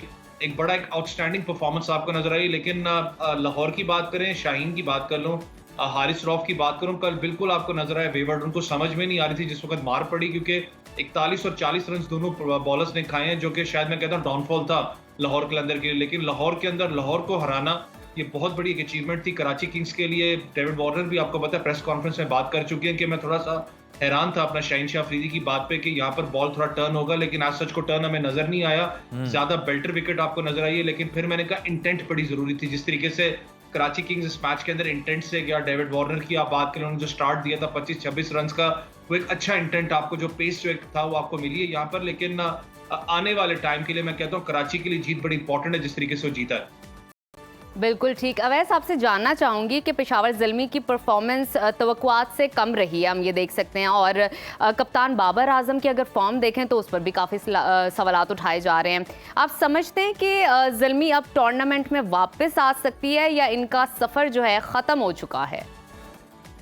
देखिए, खत्म तो नहीं अभी हुआ, लेकिन टूर्नामेंट में वापस आने के लिए आज का मैच जीतना बड़ा इंपॉर्टेंट आपके लिए। ज़ल्मी का अगर मैं फिर वही जितने टाइम से हम बात कर रहे हैं, थिंक टैंक्स की बात कर रहा हूँ, मुल्तान की भी जो आपने बात की कि इतने इतने बड़े थिंक टैंक बाहर बैठे हुए हैं, जमाम भाई बैठे हैं, मुश्ताक अहमद हैं, अकरम बैठे हुए हैं, जिनको माइंडसेट का पता है कि यार क्या माइंडसेट होना चाहिए प्लेइंग 11 स्क्वाड का, उन पोजीशंस को देखते हुए। इतने टाइम से मैं कह रहा हूँ कि मास सदाकत जैसा बैट्समैन, जिसने डोमेस्टिक क्रिकेट की जो रिसेंटली T20 टूर्नामेंट हुआ था उसमें उसकी अच्छी परफॉर्मेंस थी, अंडर 19 के अंदर उसकी अच्छी परफॉर्मेंस थी, आपने उसको बाहर बिठा के रखा। आपने देखा होगा जिस पोजीशन में पिछले मैच के अंदर उसने आके बाबर के साथ इनिंग्स खेली, बल्कि लड़का यंग है, 18-19 साल का लड़का है, लेकिन मैच्योर बैट्समैन आपको लगा कि उसने आके। वैसे ज़रा ये भी बताइएगा कि अगर हम आज के मैच को देखें, आपने बताया कि बिल्कुल ज़ल्मी की अगर हम टीम की बात करें तो बड़ी ना सिर्फ टीम अच्छी है, बैलेंस टीम है, बल्कि मैनेजमेंट भी बड़ी अच्छी है, उनकी इंतजाम जैसे बड़े लोग भी हैं उसके अंदर। आज के मैच को देखें ज़ल्मी और मुल्तान के दरमियान क्या एक्सपेक्टेशंस शायकीन रख सकते हैं? आपकी कौन सी टीम फेवरेट है और क्यों? और होम ग्राउंड पर मुल्तान सुल्तान्स क्या फ़ायदा उठा सकेगी? देखिए, फेवरेट तो ऑब्वियसली क्वेटा है, लेकिन आज मैं कहता हूँ कि मुल्तान सुल्तान, क्योंकि आपके पास होने को तो है कुछ नहीं, आप टूर्नामेंट से बाहर हो चुके हैं। जो लड़के इस वक्त बेंच लाइनअप पे आप बैठे हैं, क्योंकि आप उनकी भी स्ट्रेंथ चेक करते हो, आप टूर्नामेंट से बाहर हो चुके हो। वो अच्छी होता तो है कि हर टीम का क्या थोड़ा सा विनिंग नोट पे हम खत्म करें अपना टूर्नामेंट को, लेकिन अगर आप बेंच लाइनअप को टेस्ट कर सकते हो तो अच्छी बात होगी यहाँ पर। लेकिन मुल्तान के अंदर मुझे पता है कि ये सीजन इनका अच्छा नहीं गुजरा, लेकिन मुल्तान एक थोड़ा डिफरेंट साइड आपको नजर आती है कि ज्यादा अच्छा परफॉर्म करते हुए आपको नजर आते हैं, क्योंकि क्राउड सपोर्ट भी होता है। विकेट की बात करें तो कहीं ना कहीं बैटिंग को ज्यादा सूट करता है, तो जो बॉलिंग यूनिट है उन पे बड़ा डिपेंडेंसी होगी मुल्तान पे कि वो किस तरीके से यहाँ पर ब्रेक थ्रू लेते हैं, क्योंकि बॉलिंग में आपने देखा है मुल्तान बहुत ज्यादा स्ट्रगल करती हुई, बैटिंग में भी करती हुई आई है। फैसल अकरम बाहर बैठे हैं, लड़के बहुत हैं। फिर मैं कह रहा हूँ कि आप कितनी ज्यादा, ये मैं मुल्तान पे बार बार बात करता हुआ हूँ कि मुल्तान के कितनी ज्यादा डगआउट के अंदर अथॉरिटी दी गई है उन कोचेस को अपनी मर्जी की टीम डिसीजन के अंदर, क्योंकि कुछ ना कुछ मामला आपको नजर आ रहे हैं मुल्तान में कि अली तरीन की बात कर लो या ऑनर्स की बात कर लो, बहुत ज्यादा इन्फ्लुएंस है उनका। आपके पास लड़के डगआउट्स में बैठे हैं, फैसल अकरम वगैरह भी हैं, उनको अब चांस देना चाहिए। एटलीस्ट एक यंग गन आपके सामने आएगा तो मैंने कहा ना, बचे हुए मैचेस हैं, कम आपको पता होता है कि हमारी स्ट्रेंथ क्या है। बिल्कुल ठीक। अवैस, एज ए एनालिस्ट आप चीज़ों को कीनली ऑब्जर्व कर रहे हैं, मुझे ये बताइए सीजन में किन नौजवान खिलाड़ियों ने सबको मुतासिर किया, आपको क्या लगता है, और किन सीनियर्स ने तवक्कुआत के बरखिलाफ परफॉर्मेंस दी? हाँ, देखिए, सीनियर्स का तो आपको सारा ही पता है, बाबर की बात कर लो, रिजवान की, लेकिन आप बेहतर अंदाज में बता सकते हैं। देखिए, अगर मैं यंगस्टर्स की बात करूं, स्पेशली बात करना चाहूंगा, यासिर खान के पास लड़का है जो मुल्तान सुल्तान का, तो उसको बहुत लेट जाके चांस मिला। मास सदाकत की मैंने बात की जो अंडर 19 भी खेलता रहा। उसके अलावा जो अगर आप अली की बात करें जो फास्ट बॉलर पेशावर ज़ल्मी का, लेकिन कहीं ना कहीं फ्रेंचाइज क्रिकेट के अंदर एक बहुत बड़ा एक मसला होता है वो, क्योंकि एक होता है ना कि मैंने अगर बिजनेस माइंड ऑफ सेट है कि मैंने 1 महीना है, मैंने पैसे भी वसूल करने, मैंने स्टारडम पे ज्यादा जाना है, क्योंकि स्टारडम हर चीज को अट्रैक्ट करता है, चाहे वो मीडिया राइट्स हैं, जो भी मामला होते हैं, उसके अंदर कहीं ना कहीं जो यंग क्रिकेटर होता है वो बेचारा दब जाता है, उसको एज सच को चांसेस नहीं मिलते। लेकिन जो 2 परफॉर्मेंसेस मिली हैं उससे बड़ा मैं कहता हूँ अच्छा इंपैक्ट पाकिस्तान के फ्यूचर के लिए जरूर है। लेकिन यहाँ पर एक और भी ऐड ऑन करना चाहूंगा, चाहे मैं हूँ जो भी बैठे हुए हैं, बहुत से लोग ऐसी बात अब स्टार्ट भी कर देते हैं, फैंस भी होते हैं कि यार मास सदाकत है या अली लड़का जो फास्ट बॉलर है उसको पाकिस्तान टीम का हिस्सा होना चाहिए, बहुत अर्ली है। देखें, लीग क्रिकेट के अंदर परफॉर्मेंस एक टोटली डिफरेंट प्रेशर है, जब आप पाकिस्तान की नुमाइंदगी करते हैं उसमें प्रेशर बिल्कुल डिफरेंट होता है। आपको टाइम स्पैन चाहिए होता है अपने आप को ग्रूम करने के लिए। बेस्ट टाइम ये है कि आप PSL से अगर आपको नजर आते हैं लड़के, उठा के इनको पाकिस्तान शाहीन्स के अंदर लेके आए, फिर पाकिस्तान में खिलाएं। अगर आप डायरेक्टली कैप फेंकते हैं और वो लड़का परफॉर्म नहीं करता, उसके ऊपर प्रेशर आता है, फिर लोग उसके खिलाफ तनकीद करते हैं, और वो बेचारा भी यंगस्टर है, वो साइकोलॉजिकली एक इफेक्ट होता है जो बारे में भी प्लानिंग करने की अशद ज़रूरत है। बहुत अहम रेस किया, बहुत शुक्रिया सैयद मोहम्मद अवैस साहब, और आप अपना तज्जिया दे रहे थे, बड़ी अहम आपने बात की कि PSL ये वो मौका है जहां पर आप जो जूनियर्स हैं या जो नए खिलाड़ी हैं अच्छा परफॉर्म कर सकें, उन्हें आप टाइम दे सकें, उन्हें मौका दें, अपॉर्चुनिटी फराम करें, ताकि कल को वो कौमी स्क्वाड में जब खेलें तो वो जनाब बेहतर परफॉर्म करें और उनका जो टैलेंट है वो निखर कर PSL के अंदर ही वो निखर जाए और फिर तब इंटरनेशनल मैचेस में वो सामने आ सके। बिल्कुल नाजरीन, और इसी के साथ लेते हैं एक छोटी सी ब्रेक। आपने कहीं नहीं जाना, देखते रहिए सुनो Pakistan. Welcome back to Suno Pakistan once again. Programme में अब बात करेंगे भारतीय प्रोपेगेंडे की, जो एक बार फिर पाकिस्तान के खिलाफ साजिशों की इंतहा पर पहुंच चुका है। पहलगाम वाक़े को बुनियाद बनाकर भारत ने पाकिस्तान पर झूठा इल्ज़ाम धरने की कोशिश की और संगीन नताइज की धमकियां भी दे रहा है, लेकिन पाकिस्तान की सिफारती महाज पर ज़बरदस्त अंदाज में पेशकदमी जारी है। दुनिया भर से राबते तेज़ हो गए हैं। यूरोप के कई ममालिक ने पाकिस्तान की जानिब से शफाफ और गैर जानिबदाराना तहकीकात की तजवीज़ को सराहा है। नायब वज़ीर आज़म इसहाक डार ने मलेशिया के वज़ीर ख़ारजा से रब्ता किया, जिन्होंने पाकिस्तान के मौक़िफ़ की भरपूर तायद की और जोर दिया कि खित्ते में इश्तियाल अंगेज़ी के बजाय तहम्मुल और हकीकत पसंदी की ज़रूरत है। रूस ने भी मोदी सरकार को आईना दिखा दिया। रूसी वज़ीर ख़ारजा ने भारतीय हममनसब को याद दिलाया कि शिमला मुआहदा और लाहौर एग्रीमेंट के तहत पाकिस्तान के साथ तमाम तनाज़ात बातचीत से हल करना होंगे। सिफारती रास्ता तर्क करना खुद भारत के लिए नुकसानदेह होगा। अमरीकी कांग्रेस के 2 रिपब्लिकन अरकान ने मोदी हुकूमत के जंगी अज़ाइम पर शदीद तशवीश का इजहार किया है। उनका कहना है कि पाकिस्तान और भारत के दरमियान जंग का तसव्वुर भी खतरनाक है और अमरीका को चाहिए कि वो इस गैर जिम्मेदाराना रवैये को रोके। दुनिया भर में जहां पाकिस्तान के मौक़िफ़ को पजीराई मिल रही है, वहीं मोदी सरकार को ना सिर्फ आलमी सतह पर रुसवाई का सामना है, बल्कि खुद भारत के अंदर भी इसकी जंगी साजिशें बेनकाब हो रही हैं। पहलगाम हमले पर सिख बरादरी ने सबसे बुलंद आवाज़ उठाई। सिख रहनुमाओं ने वाजे किया कि मोदी हुकूमत ने जंग का माहौल बनाने के लिए खुद फॉल्स फ्लैग ऑपरेशन रचाया। सिख बरादरी ने मोदी हुकूमत के खिलाफ खुला इंतबा जारी करते हुए कहा कि अगर बाबा गुरु नानक जी की धरती को निशाना बनाया गया तो सिख बरादरी पाकिस्तान के साथ खड़ी होगी और भारत को हर महाज पर जवाब दिया जाएगा। खालिस्तान तहरीक के रहनुमा गुरपतवंत सिंह पन्नू ने भारत के जंगी अज़ाइम को मोदी की सियासी खुदकुशी करार दिया।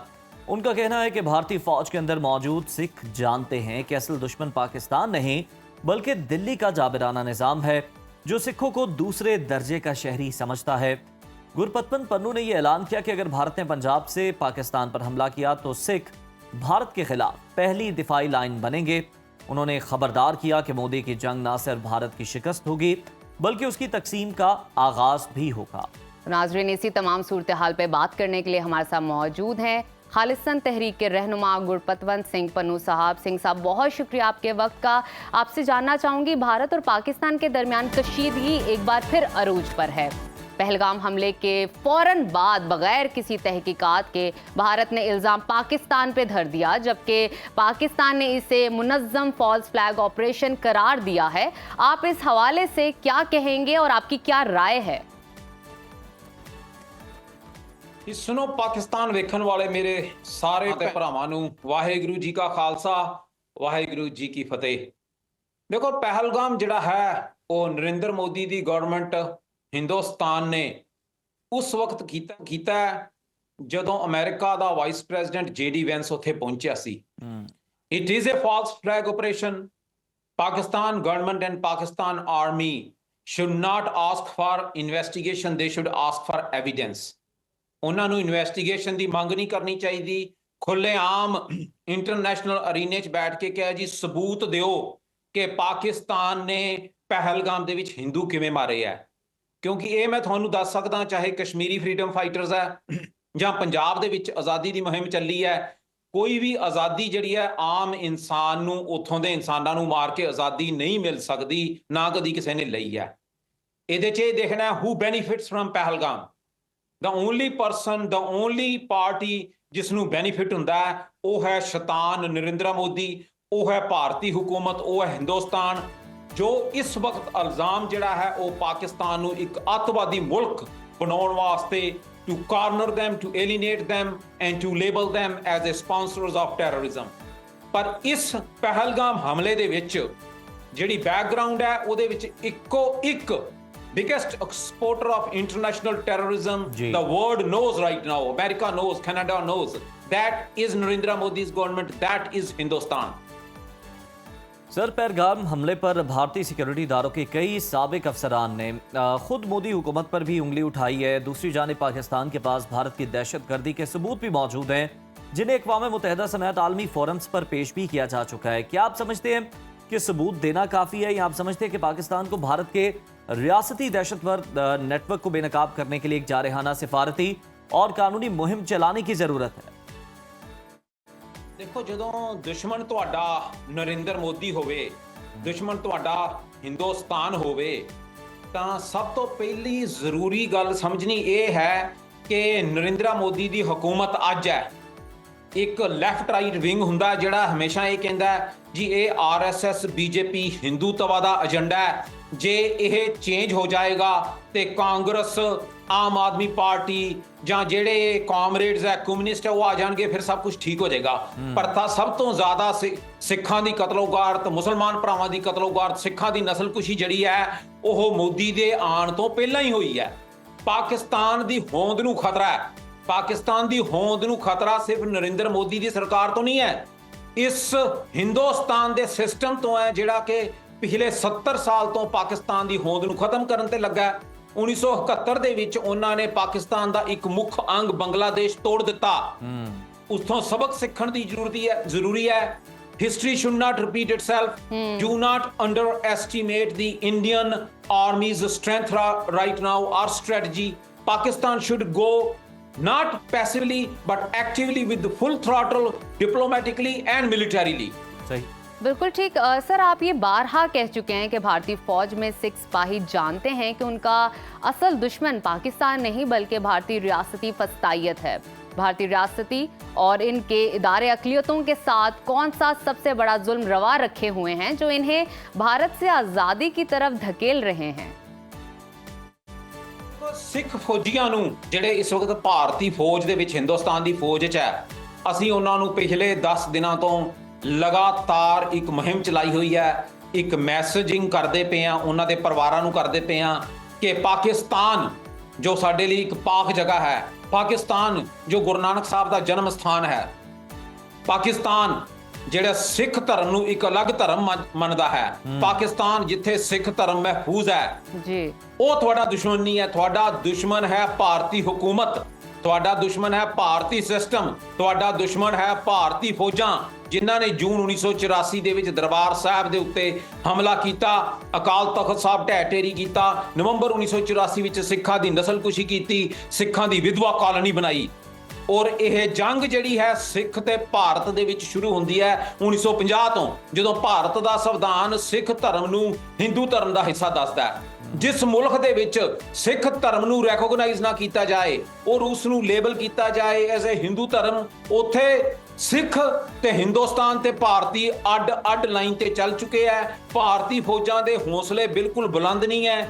ਉਹ ਇਸ ਵਕਤ ਭਾਰਤੀ ਹੁਕੂਮਤ ਦੀ ਰਾਜਨੀਤਿਕ ਜੰਗ ਦਾ ਹਿੱਸਾ ਨਹੀਂ ਬਣਨਾ ਚਾਹੁੰਦੇ, ਔਰ ਜਿਹੜੀ ਫੌਜ ਰਾਜਸੀ ਹਿੱਸਾ ਨਹੀਂ ਬਣਨਾ ਚਾਹੁੰਦੀ, ਰਾਜਨੀਤਿਕ ਜਿਹੜੀ ਲੜਾਈ ਨਹੀਂ ਲੜਨਾ ਚਾਹੁੰਦੀ, ਉਹ ਜਿੱਤ नहीं सकती।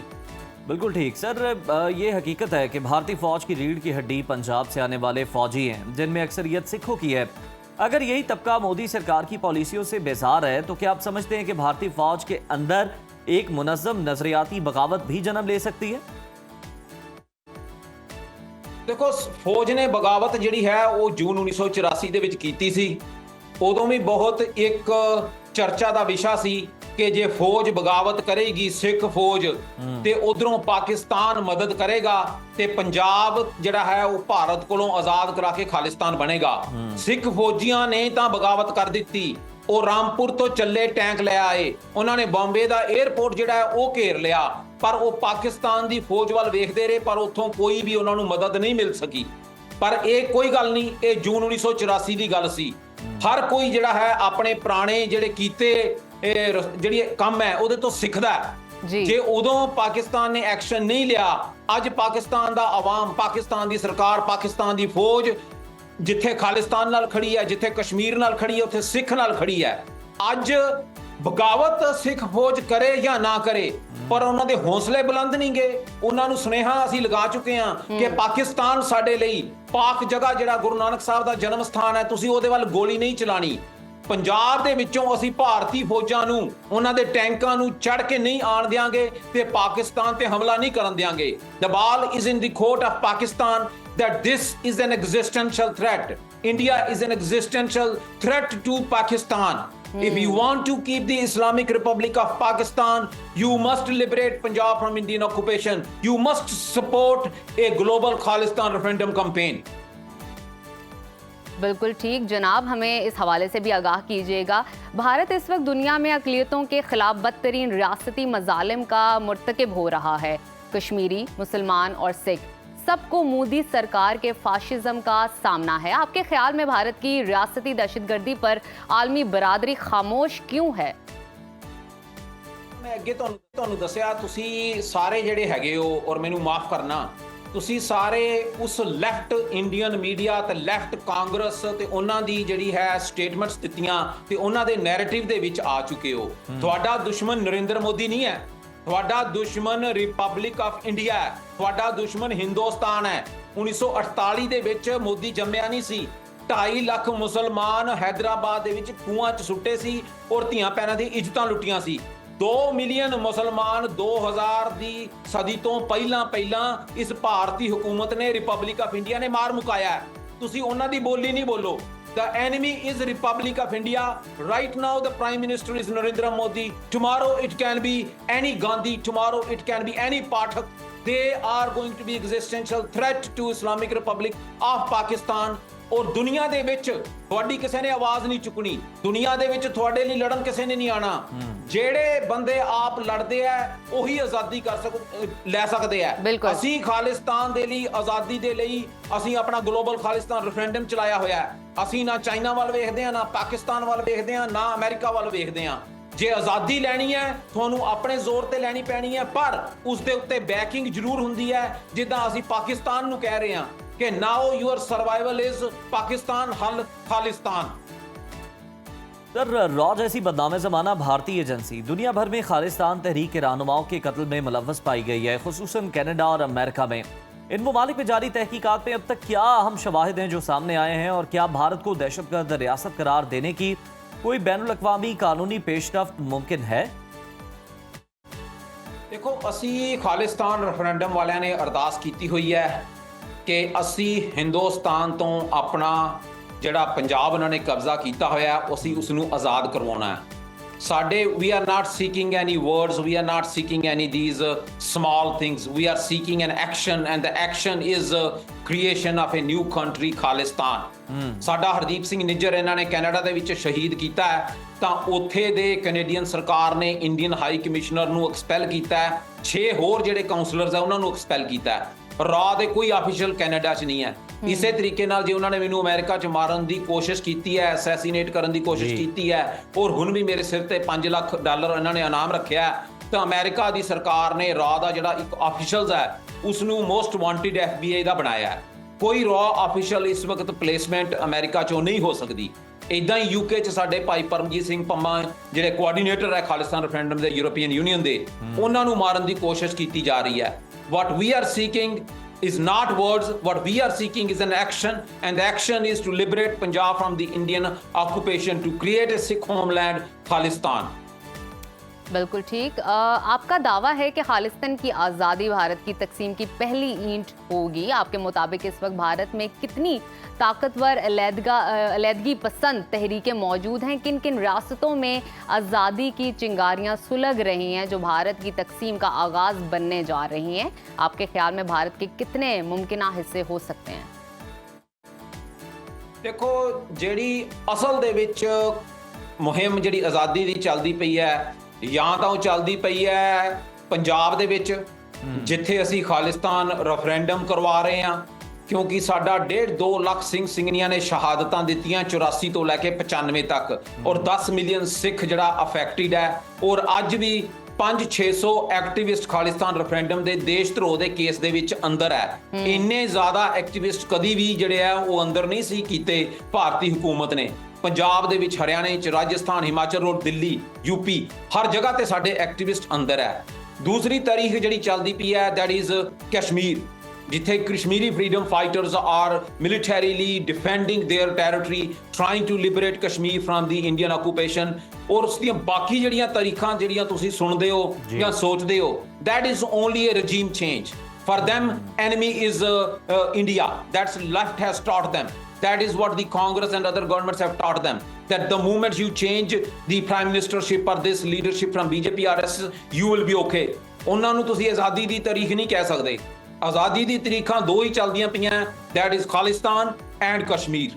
बिल्कुल सही, यानी आज़ादी की दो बड़ी तहरीकें हैं जो चल रही हैं, एक तो खालिस्तान की हम देखते हैं और दूसरी कश्मीर के अंदर है। बाकी जो छोटी तहरीकें हैं वो भी बहुत ज़्यादा हैं जो कि मुख्तलिफ भारत की रियासतों में चल रही। बहुत शुक्रिया खालिस्तान तहरीक के रहनुमा गुरपतवंत सिंह पन्नू साहब हमारे साथ मौजूद थे, गुफ्तगू कर रहे थे। इसके साथ ही बढ़ते हैं ब्रेक की जानिब। Stay with us. Welcome back to Suno Pakistan. नाजरीन, आईने पाकिस्तान के मुताबिक तालीम हर शहरी का बुनियादी हक है और इस हक की फराहमी हुकूमत की जिम्मेदारी है। मगर अफसोस की बात है कि बतौर कौम एजुकेशन सेक्टर में आज हम जिस हकीकत का सामना कर रहे हैं निहायत तल्ख है।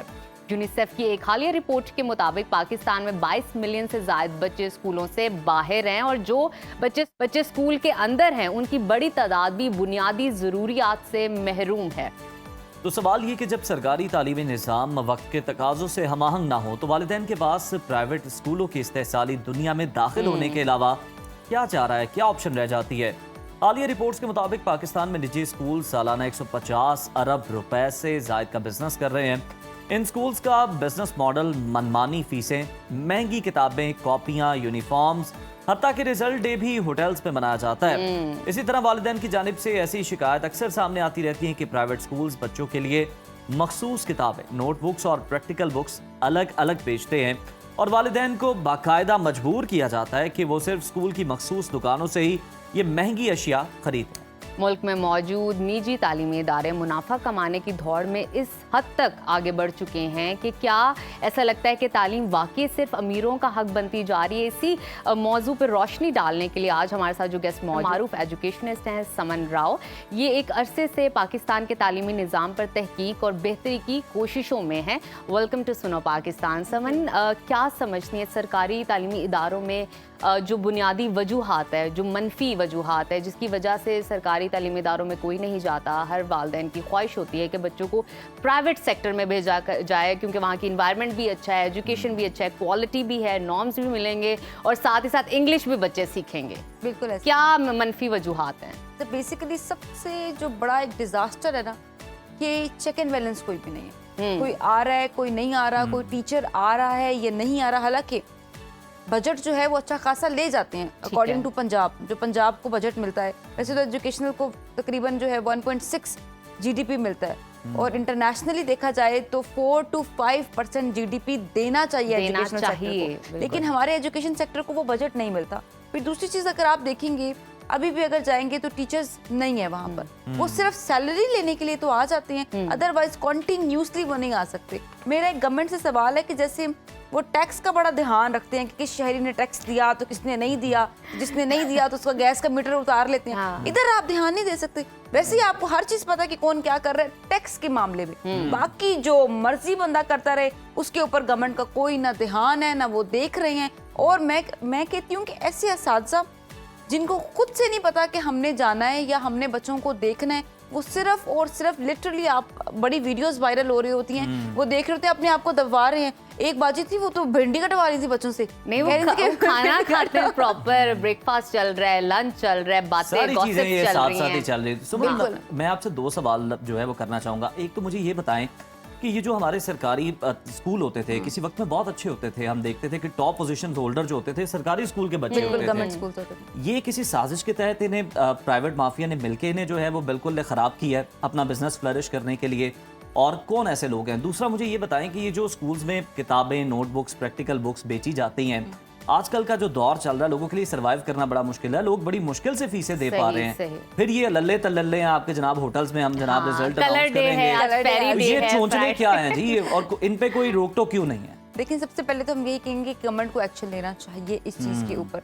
दूसरी चीज आपने बिल्कुल ठीक कहा कि ऐसा लगता है कि पहले एक टाइम था जब गवर्नमेंट स्कूल्स ना बड़े पीक पे थे। आपको याद होगा जब मैट्रिक का रिजल्ट अनाउंस होता था तो उसमें रिक्शे वाले का बेटा, ड्राइवर का बेटा, उसकी इतनी पोजीशन, वो सब होते थे। अब ऐसा कुछ नजर नहीं आता। या तो उनको प्राइवेट स्कूल जो बिल्कुल गिने चुने बच्चे होते हैं उनको तो ले जाते हैं फ्री स्कॉलरशिप्स का प्रोग्राम्स देके, तो वो तो गए गवर्नमेंट स्कूल से। जो बाकी रह गए हैं उसमें ऐसा लगता है कि जैसे बच्चे जो हैं अगर वो जा भी रहे हैं तो कोई सिस्टम वहाँ पे बन नहीं रहा, ना कोई आ रहा है। तीसरी चीज़ ये कि आपने कहा कि जो प्राइवेट स्कूल्स हैं उनका एक आप ये देखें, वो कहते हैं स्कूल की बुक अलग होनी चाहिए, नोटबुक अलग लेकर आनी है, रजिस्टर अलग लेकर आना है, वर्कबुक अलग लेकर आनी है, आर्ट फाइल अलग से लेकर आनी है, आर्ट पैड अलग से लेकर आना है, फिर और तो और वो कहते हैं अब स्टेशनरी भी हमारी वाली लेकर आओ। मतलब आपको एक पूरी स्टेशनरी की लिस्ट देते हैं कि आपने ये लेकर आनी ये वाली चाहिए, लेकिन देखिए उसके ऊपर कोई बंदा क्वेश्चनिंग नहीं कर सकता। फिर आपको वो पिछली एक बात याद आ गई कि होगी कि होम स्कूलिंग हम क्यों करवाएं।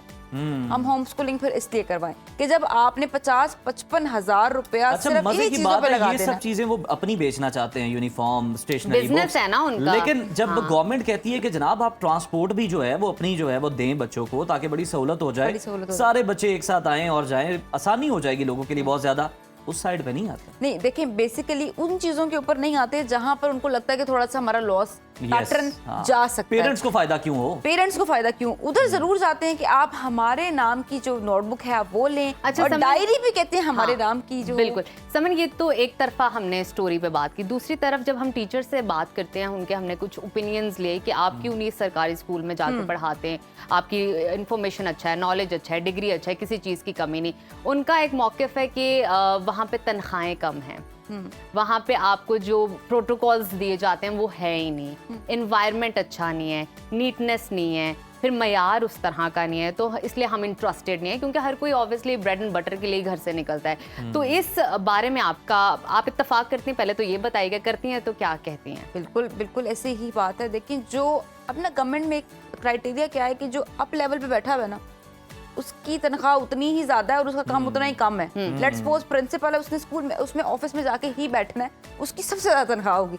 और वो जो बेचारे टीचर जिसने लगे रहना है सुबह 8 बजे से लेके, वो बड़ी फनी मीम बनी हुई थी, कहते हैं 8 बजे से लेके टीचर्स 2 बजे तक जाती हैं, 10,000 रुपया कमाते हैं, 10,000 के तो तुम्हारे जो है वो कपड़े जूते और 2 बजे घर जाने के बाद भी होमवर्क लेकर जाते हैं, जो घर जाके आपने होमवर्क बनाना है बच्चों का। बेसिकली कोई स्ट्रैटेजी, कोई क्राइटेरिया नहीं बनाया जाता टीचर्स के लिए भी। लेकिन टीचर्स भी जो हैं वो, और आपने देखा है कि जो गवर्नमेंट के टीचर्स होते हैं वो बहुत एजेड टीचर्स हैं। एक तो ये रिटायर्ड नहीं होते, अल्लाह का वास्ता इनको रिटायर्ड करें, यकीन करें वो मर खप रहे हैं, उनको समझ नहीं आ रही कि अब क्या पैटर्न खराब सिलेबस क्या आ रहा है। अच्छा, फिर रिटायर्ड भी नहीं हो रहे, और बड़ा मसला ये कि कोई रिफ्रेशर कोर्स अगर करवाया जाए तो उसका असर भी उन पे नहीं हो रहा होता। हाँ, वो तो बल्कि कहते हैं कि आप हमें नहीं सिखा सकते। ये क्या है, ये तो हमें पहले ही आता है। ऐसे पढ़े ऐसा 10 साल हो गए हैं सानू पढ़ाने नू। मैं कह जी तो 10 साल हो गए हैं पढ़ाने नू, तो आप ये तो देखिए कि सिस्टम कितना चेंज हो चुका हुआ है।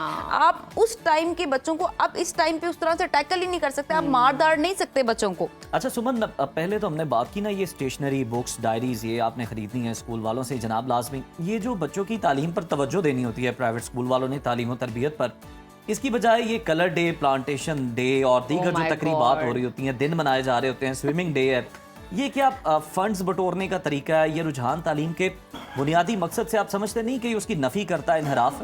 देखिए, हमने एक ना सर्वे किया 2024 का, कि 2024 में बच्चे कितने दिन स्कूल गए हैं। यू विल बी शॉक्ड, मर खप के 7 महीने स्कूल गए, 7 वो भी खींच के हमने 7 महीने पूरे किए हैं। अदरवाइज वो सारे के सारे colour day, of day, sports day, Saturday Sunday off, उसके बाद ये अभी समर वेकेशन आने वाली है, समर पॉलिटिकल तातीलात बीच में आती हैं। बिल्कुल ऐसे ही है, एहतजाज की वजह से वो अलग है, इलेक्शन की वजह से, बीमारी की वजह से, मलेरिया, डेंगू और इससे पहले कोविड का खतरा था, तो ये सारे पॉइंट्स भी अंदर। अगर हम देखें कि स्कूल्स, नो डाउट ये करिकुलर एक्टिविटीज एक तो बहुत इंपॉर्टेंट होती हैं, अगर तो इंपॉर्टेंट हैं तो आप बाहर क्यों करवा रहे हैं? आपके पास कोई स्कूल में प्लेस नहीं है, और अगर चलो नहीं है तो फिर आपको ये नहीं पता कि आप छोटे से बंद कमरे के अंदर स्कूल नहीं खोल सकते हैं। There should be a playground बच्चों के लिए। देखें, बच्चों ने ना प्लेग्राउंड में बढ़ना होता है। मुझे लगता है वो स्कूल नहीं है जहाँ कोई प्लेग्राउंड नहीं है, जहाँ बच्चे की मेमोरी नहीं बनेगी कि मैं इधर खेलता था,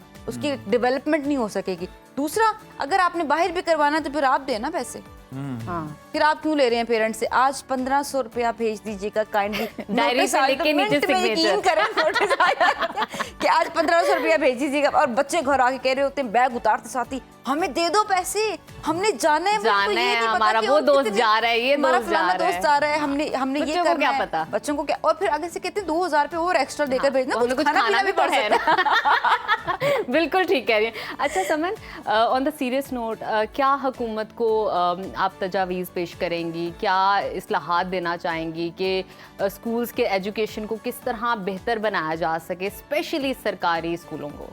अच्छा देखिए, अगर गवर्नमेंट के पास टाइम नहीं है ना कि आपने किस तरह से इनको, आप सिर्फ और सिर्फ एक कोई ग्रुप ऑफ कंपनीज जो हैं वो बना लें, जैसे टीचर्स का, जो इसको हैंडल आउट कर सके। पाकिस्तान में यकीन करें इतने लोग हैं जो फ्री ऑफ कॉस्ट काम करना चाहते हैं एजुकेशन सेक्टर के ऊपर।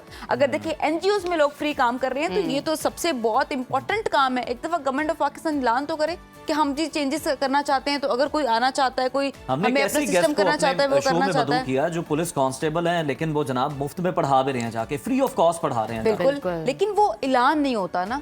और दूसरी चीज, एक बड़ा मजे का सिस्टम, अगर ये भी नहीं हो सकता तो हर प्राइवेट स्कूल किसी ना किसी गवर्नमेंट के साथ एफिलिएट हो जाए। जैसे वो अपनी ब्रांच सेमी गवर्नमेंट कर दिया जाए, उसको सेमी गवर्नमेंट कर दिया जाए। फिर वो उस सिस्टम को अच्छा करने की कोशिश करेंगे जब उन्हें पता होगा कि हमारे घर का ही सिस्टम बन रहा है, ये हमारे साथ है, तो उनको पॉलिसी मेकर्स है ना, अगर इनके बच्चे भी वो सरकारी स्कूलों में करवा दिए जाए ना, तो कुछ निजाम बेहतर हो जाएगा सरकारी स्कूलों। देखिए जो सबसे बड़े जो लोग हैं जिनको जाना चाहिए गवर्नमेंट में, वो तो फिर लंदन चले जाते हैं या वो बाहर चले जाते हैं, लेकिन पाकिस्तान के स्कूल्स में देखें कोई भी नहीं पढ़ा। लास्टली ये बता दें, यकसा निसाब तालीम, ये बहुत बड़ा मसला है। डिफरेंट निसाब पढ़ाए जा रहे होते हैं हर जगह पे। ये मसला हल करने के लिए हुकूमत को क्या करना चाहिए? एक कुछ मसले ऐसे होते हैं जो ना कभी हल नहीं हो सकते। This is one of the biggest issue that can not be resolved. अगर ये रिजॉल्व हो जाएगा तो जितने भी प्राइवेट सेक्टर्स हैं उनका नहीं, रिजॉल्व करने की कोशिश की गई है ना पंजाब हुकूमत की जानिब से। पहला सफा तब्दील कर लिया गया है, पहला कवर हाँ चेंज हो गया है। जो टेबल ऑफ कंटेंट थे उसमें जो ऊपर वाला चैप्टर था वो नीचे आ गया है और उनके कवर भी चेंज हो गया। देखिए आहिस्ता आहिस्ता होता है समन, इतनी जल्दबाजी जरूरी नहीं है। बहुत शुक्रिया, पहले पिक्चर पे मशीन लगी हुई थी, अब वो बर्ड्स लग गए। थैंक यू सो मच, बड़ा अच्छा लगा आपसे बात करके। हमेशा आप एजुकेशन के हवाले से बात करती हैं और इन्फॉर्मेशन देती हैं। Thank you so much. मजीद नाजरीन आगे चलते हैं और हम हेल्थ के हवाले से आपसे बात करते हैं, आपको एक इन्फॉर्मेशन देते हैं जो अक्सर हम अपने घरों में करते हैं। नाजरीन आजकल ऑनलाइन खाने मंगवाने का रवाज है। रेस्टोरेंट से आपने खाना पार्सल कराया और आते साथ आप उसको नहीं खाते, अक्सर लोग उसको फ्रिज में रख देते हैं कि अभी मेरे पास टाइम नहीं है, मैं बाद में आराम से गर्म करके इसको खा लूँगा। लेकिन और ये हमारा मामूल का एक चीज़ हो गई है और हम नहीं जानते ये सेहत के लिए कितना खतरनाक है। और अगर हम देखें तो यूनिवर्सिटी ऑफ वाशिंगटन की असिस्टेंट प्रोफेसर हैं एमिली, उनके मुताबिक पके हुए चावल एक खास किस्म के बैक्टीरिया के लिए साजगार माहौल बन जाते हैं। ये बैक्टीरिया ऐसे जहरीले टॉक्सिन पैदा करता है जो फूड पॉइजनिंग का सबब बन सकते हैं।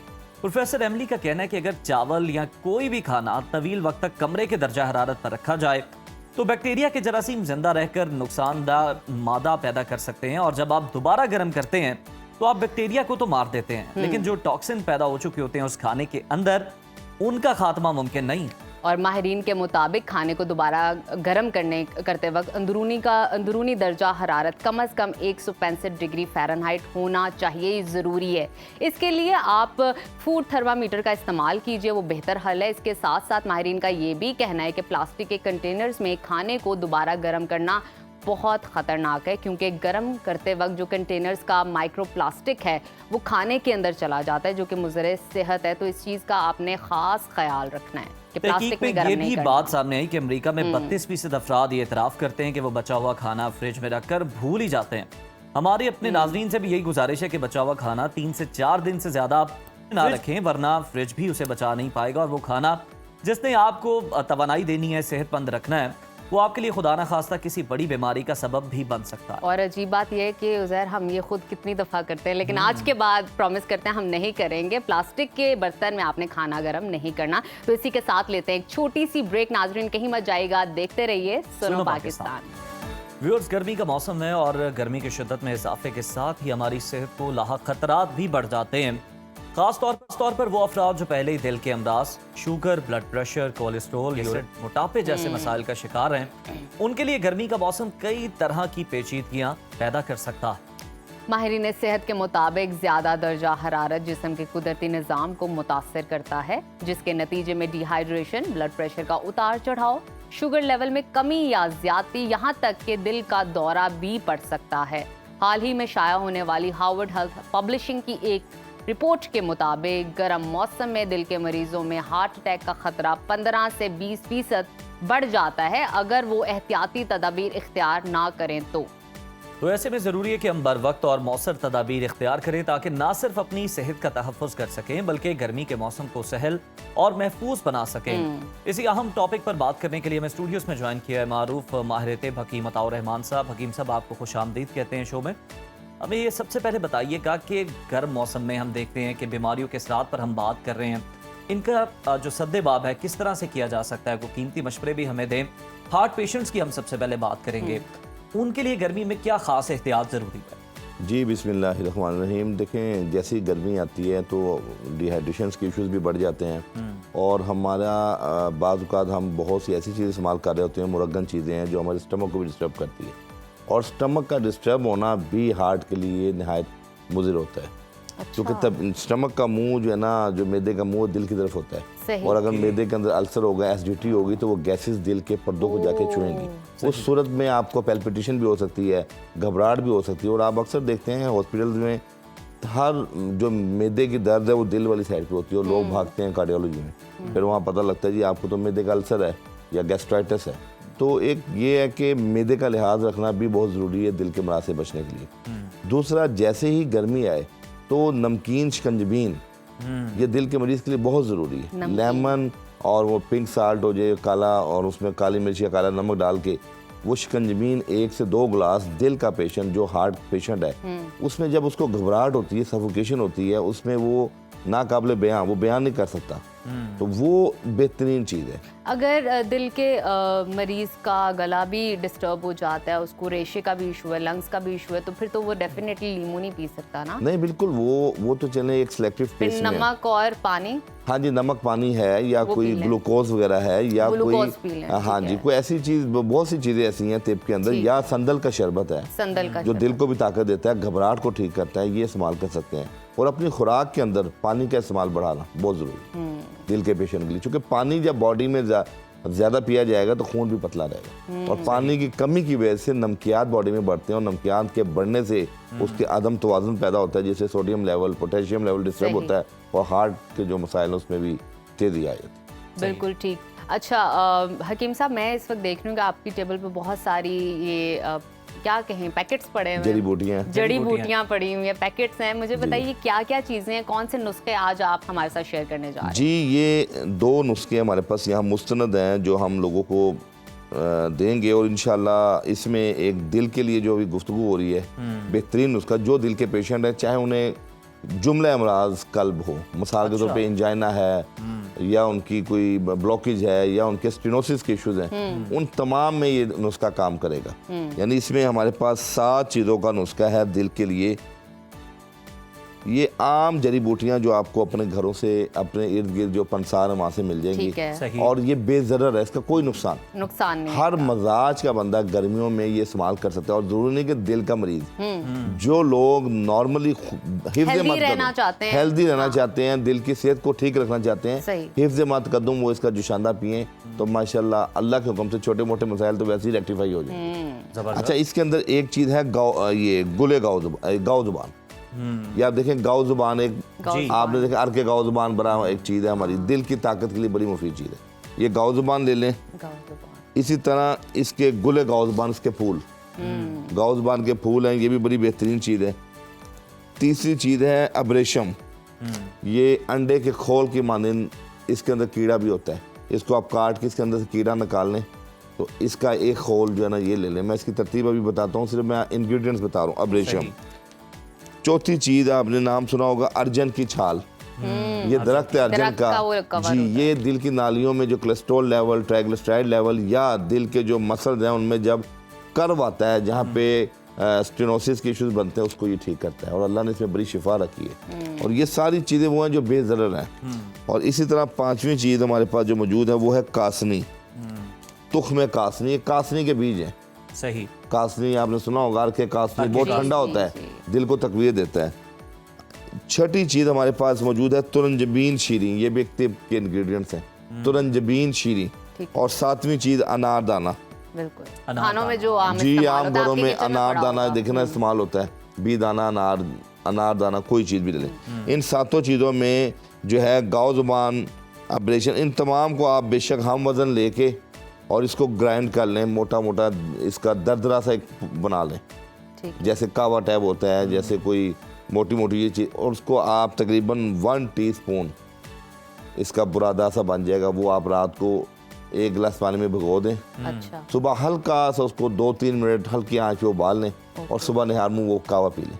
ठीक है। आप यकीन कीजिए, जिन पेशेंट्स को घबराहट होती है और गर्मी के मौसम में जब हबस आता है, खास तौर पर हाँ, अच्छा हबस के मौसम में इसको बॉयल नहीं करना, इसको आपने सिर्फ रात को भिगो के उसका पानी पीना। सही, हबस के मौसम, ये एहतियात कर, ये एहतियात है उसमें, ये कि वो, और आम दिनों में पूरी गर्मी इसको आप 1-2 मिनट बॉयल करके पी लें। ठीक है सर, ये 40 दिन जो पी लेगा, छोटी मोटी जो ब्लॉकेज है, इंजाइना की इशूज़ हैं, अल्हम्दुलिल्लाह ये सारी चीज़ें बेज़रर हैं, वो रेक्टिफाई होंगी। बहुत ज़बरदस्त। हकीम साहब, मैं देख रहा हूँ इसके ऊपर ही तरतीब से कुछ और जड़ी बूटियाँ भी हमारे पास पड़ी हुई हैं। मेरा ख्याल है ये वो जिगर के जो जुमला अमराज हैं उनके लिए। जी देखें, गर्मियाँ जैसी ही आती हैं, जो जिगर के अमराज हैं, और आपको पता है जिगर के अंदर हमारी बॉडी में जिगर 500 से ज़्यादा फंक्शन प्रमोट कर रहा है। पहले वक्तों में जब तबीब किसी की नब्ज़ देख के कहता था कि मैदा और जिगर इसका ख़राब है, तो जदीद मेडिकल साइंस के लोग हंसते थे कि हकीमों को मैदे जिगर के अलावा दूसरी बात नहीं आती नहीं है। हकीकत में आप देखें, अब जदीद मेडिकल साइंस कह रही है कि 500 से ज़्यादा फंक्शन प्रमोट लिवर कर रहा है। उसके अंदर कॉमन कौन सी डिजीज़ है? यरकान असफर, पीला यरकान जॉइंटस, यरकान असवद, काला यरकान, hepatitis B C, liver cirrhosis जिसमें जिगर सुकड़ जाता है, लिवर डिकम्पनसेशन, जिगर जिसमें फट जाता है, और फैटी लिवर या इनलार्जमेंट, ये तो बिल्कुल कॉमन है। ये 6-7 बीमारियां हैं, और मज़े के बाद तमाम 6-7 बीमारियों के अंदर ये जो मैं आज 7 चीज़ें बताने लगा हूँ, ये भी नहायत तेरे बहदफ चीज़ें हैं। और आप यकीन कीजिए, ये 7 जो हैं ये 500 पे भारी हैं। ये बिल्कुल सर, देखें जब आपका देखें मुरादाबादी ने वो शेर कहा था ना कि घुटने में दर्द जिगर हो रहा है, इधर हो रहा है, उधर हो रहा है। और एक बड़ा मकूला मारूफ है, आपको पता है कि जब हमारा जिससे आपको चाहत होती है, जो आपका सब कुछ होता है, जो आपकी जान होती है, वो जिगर होता है। वो कहते हैं ये मेरी जान जिगर है। और इसका मतलब ये है कि आपने अपने जिगर का खास ख्याल रखना है। और अगर आप चाहते हैं कि आपके जिगर हमेशा ठीक रहे, तो ये वाली जो जड़ी बूटियां इसका इस्तेमाल कीजिए। तो ये जो जिगर की हिफाजत करना, जड़ी बूटियों को अपने जिगर पे इस्तेमाल, जिगर के लिए जिगर के लिए, या जिनको आप अपना जिगर समझते हैं उन पे बिल्कुल। और ये तमाम, ये भी 7 चीजें हैं और किचन रेसिपी है। अच्छा, ये मजे के बाद जिन लोगों को फोड़ा फिंसी गर्मियों में निकलते हैं, उनके लिए भी बेहतरीन चीज है। नाज़रीन बस ये वेट कर रहे हैं कि इनका इस्तेमाल किस तरह करें। मैं बताता हूँ जी, ये है जीरा सफेद। ठीक है, जीरा सफेद, ये आपके किचन में होता है। ठीक है, नीम का दरख्त पता है, बरगे नीम के पत्ते हैं। नंबर 3, चास्कू, ये जरा कड़वा होता है और जिगर के लिए, और ये एंटी वायरल प्रॉपर्टीज रखता है। जिस्म में कहीं भी वायरस हैं, वायरल है, उसको ये करता है। चौथे नंबर पे है चरायता। नाम सुना होगा चरायता। बचपन में वो बुजुर्ग जो हमारे खवातीन घरों में भिगो के बच्चों को पिलाती थी, चरायता। अच्छा, इसके बाद सना मक्की, कोरोना के दिनों में आपको पता है मेरे हाल में डलती है जी, फक्कियों में डलती है जी, पाउडर में डलती है, मोटापे की में भी डलती है, और सोजिश को भी कम करती है। और या कोरोना के दिनों में लोगों ने इसका बड़ा कावा पिया था। अच्छा जी, छठी चीज आ गई मको। आपने सुना होगा अर्के मको। अक्सर खवातीन डिलीवरीज के दिनों में जब उनका लोअर एब्डोमेन में ओबेसिटी आती है, तो उसमें मको का कावा पिलाया जाता था। और आखिरी चीज है अफसन 3, ये लकड़ी की है, ये भी लकड़ी है। इन 7 चीजों को हम वजन लेके और इसका पाउडर बना लें। या घर में ग्राइंडर कर लें, या कहीं भी बाइट से आप पाउडर बना लें। ठीक है ना, मैं दोबारा नाम ले लूं, जीरा सफेद, बरगे नीम, चास्कू, चरायता नेपाली, सना मक्की, मको दाना और अफसन 3। भिगो देना है, सुबह पीना है या नहीं, इसका पाउडर इस्तेमाल करना। पाउडर इस्तेमाल करना खाने के लिए। जी, इसके आप इसमें थोड़ा सा कसीलापन आएगा। ये बीडी डोज में ट्वाइस अ डे, सुबह शाम आधी चम्मच। बड़े और बच्चे 1/4 टीस्पून लें, और 1-1.5 माह के अंदर इंशाल्लाह आपके जो जिगर के अमराज हासिल होंगे। थैंक यू सो मच हकीम साहब, बहुत अच्छा लगा आपसे बात करके। तो नाजरीन, अपने जिगर का ख्याल रखिए, ये वाली अदवायात और जड़ी बूटियां खा के। ये था हमारा आज का प्रोग्राम, उम्मीद आपको पसंद आएगा। कल आपसे सेम टाइम पे बहुत सारी इन्फॉर्मेशन, न्यूज के साथ, हेल्थ टिप्स के साथ मुलाकात होगी। तो स्टे विद अस, देखते रहिए सुनो पाकिस्तान। अल्लाह हाफिज।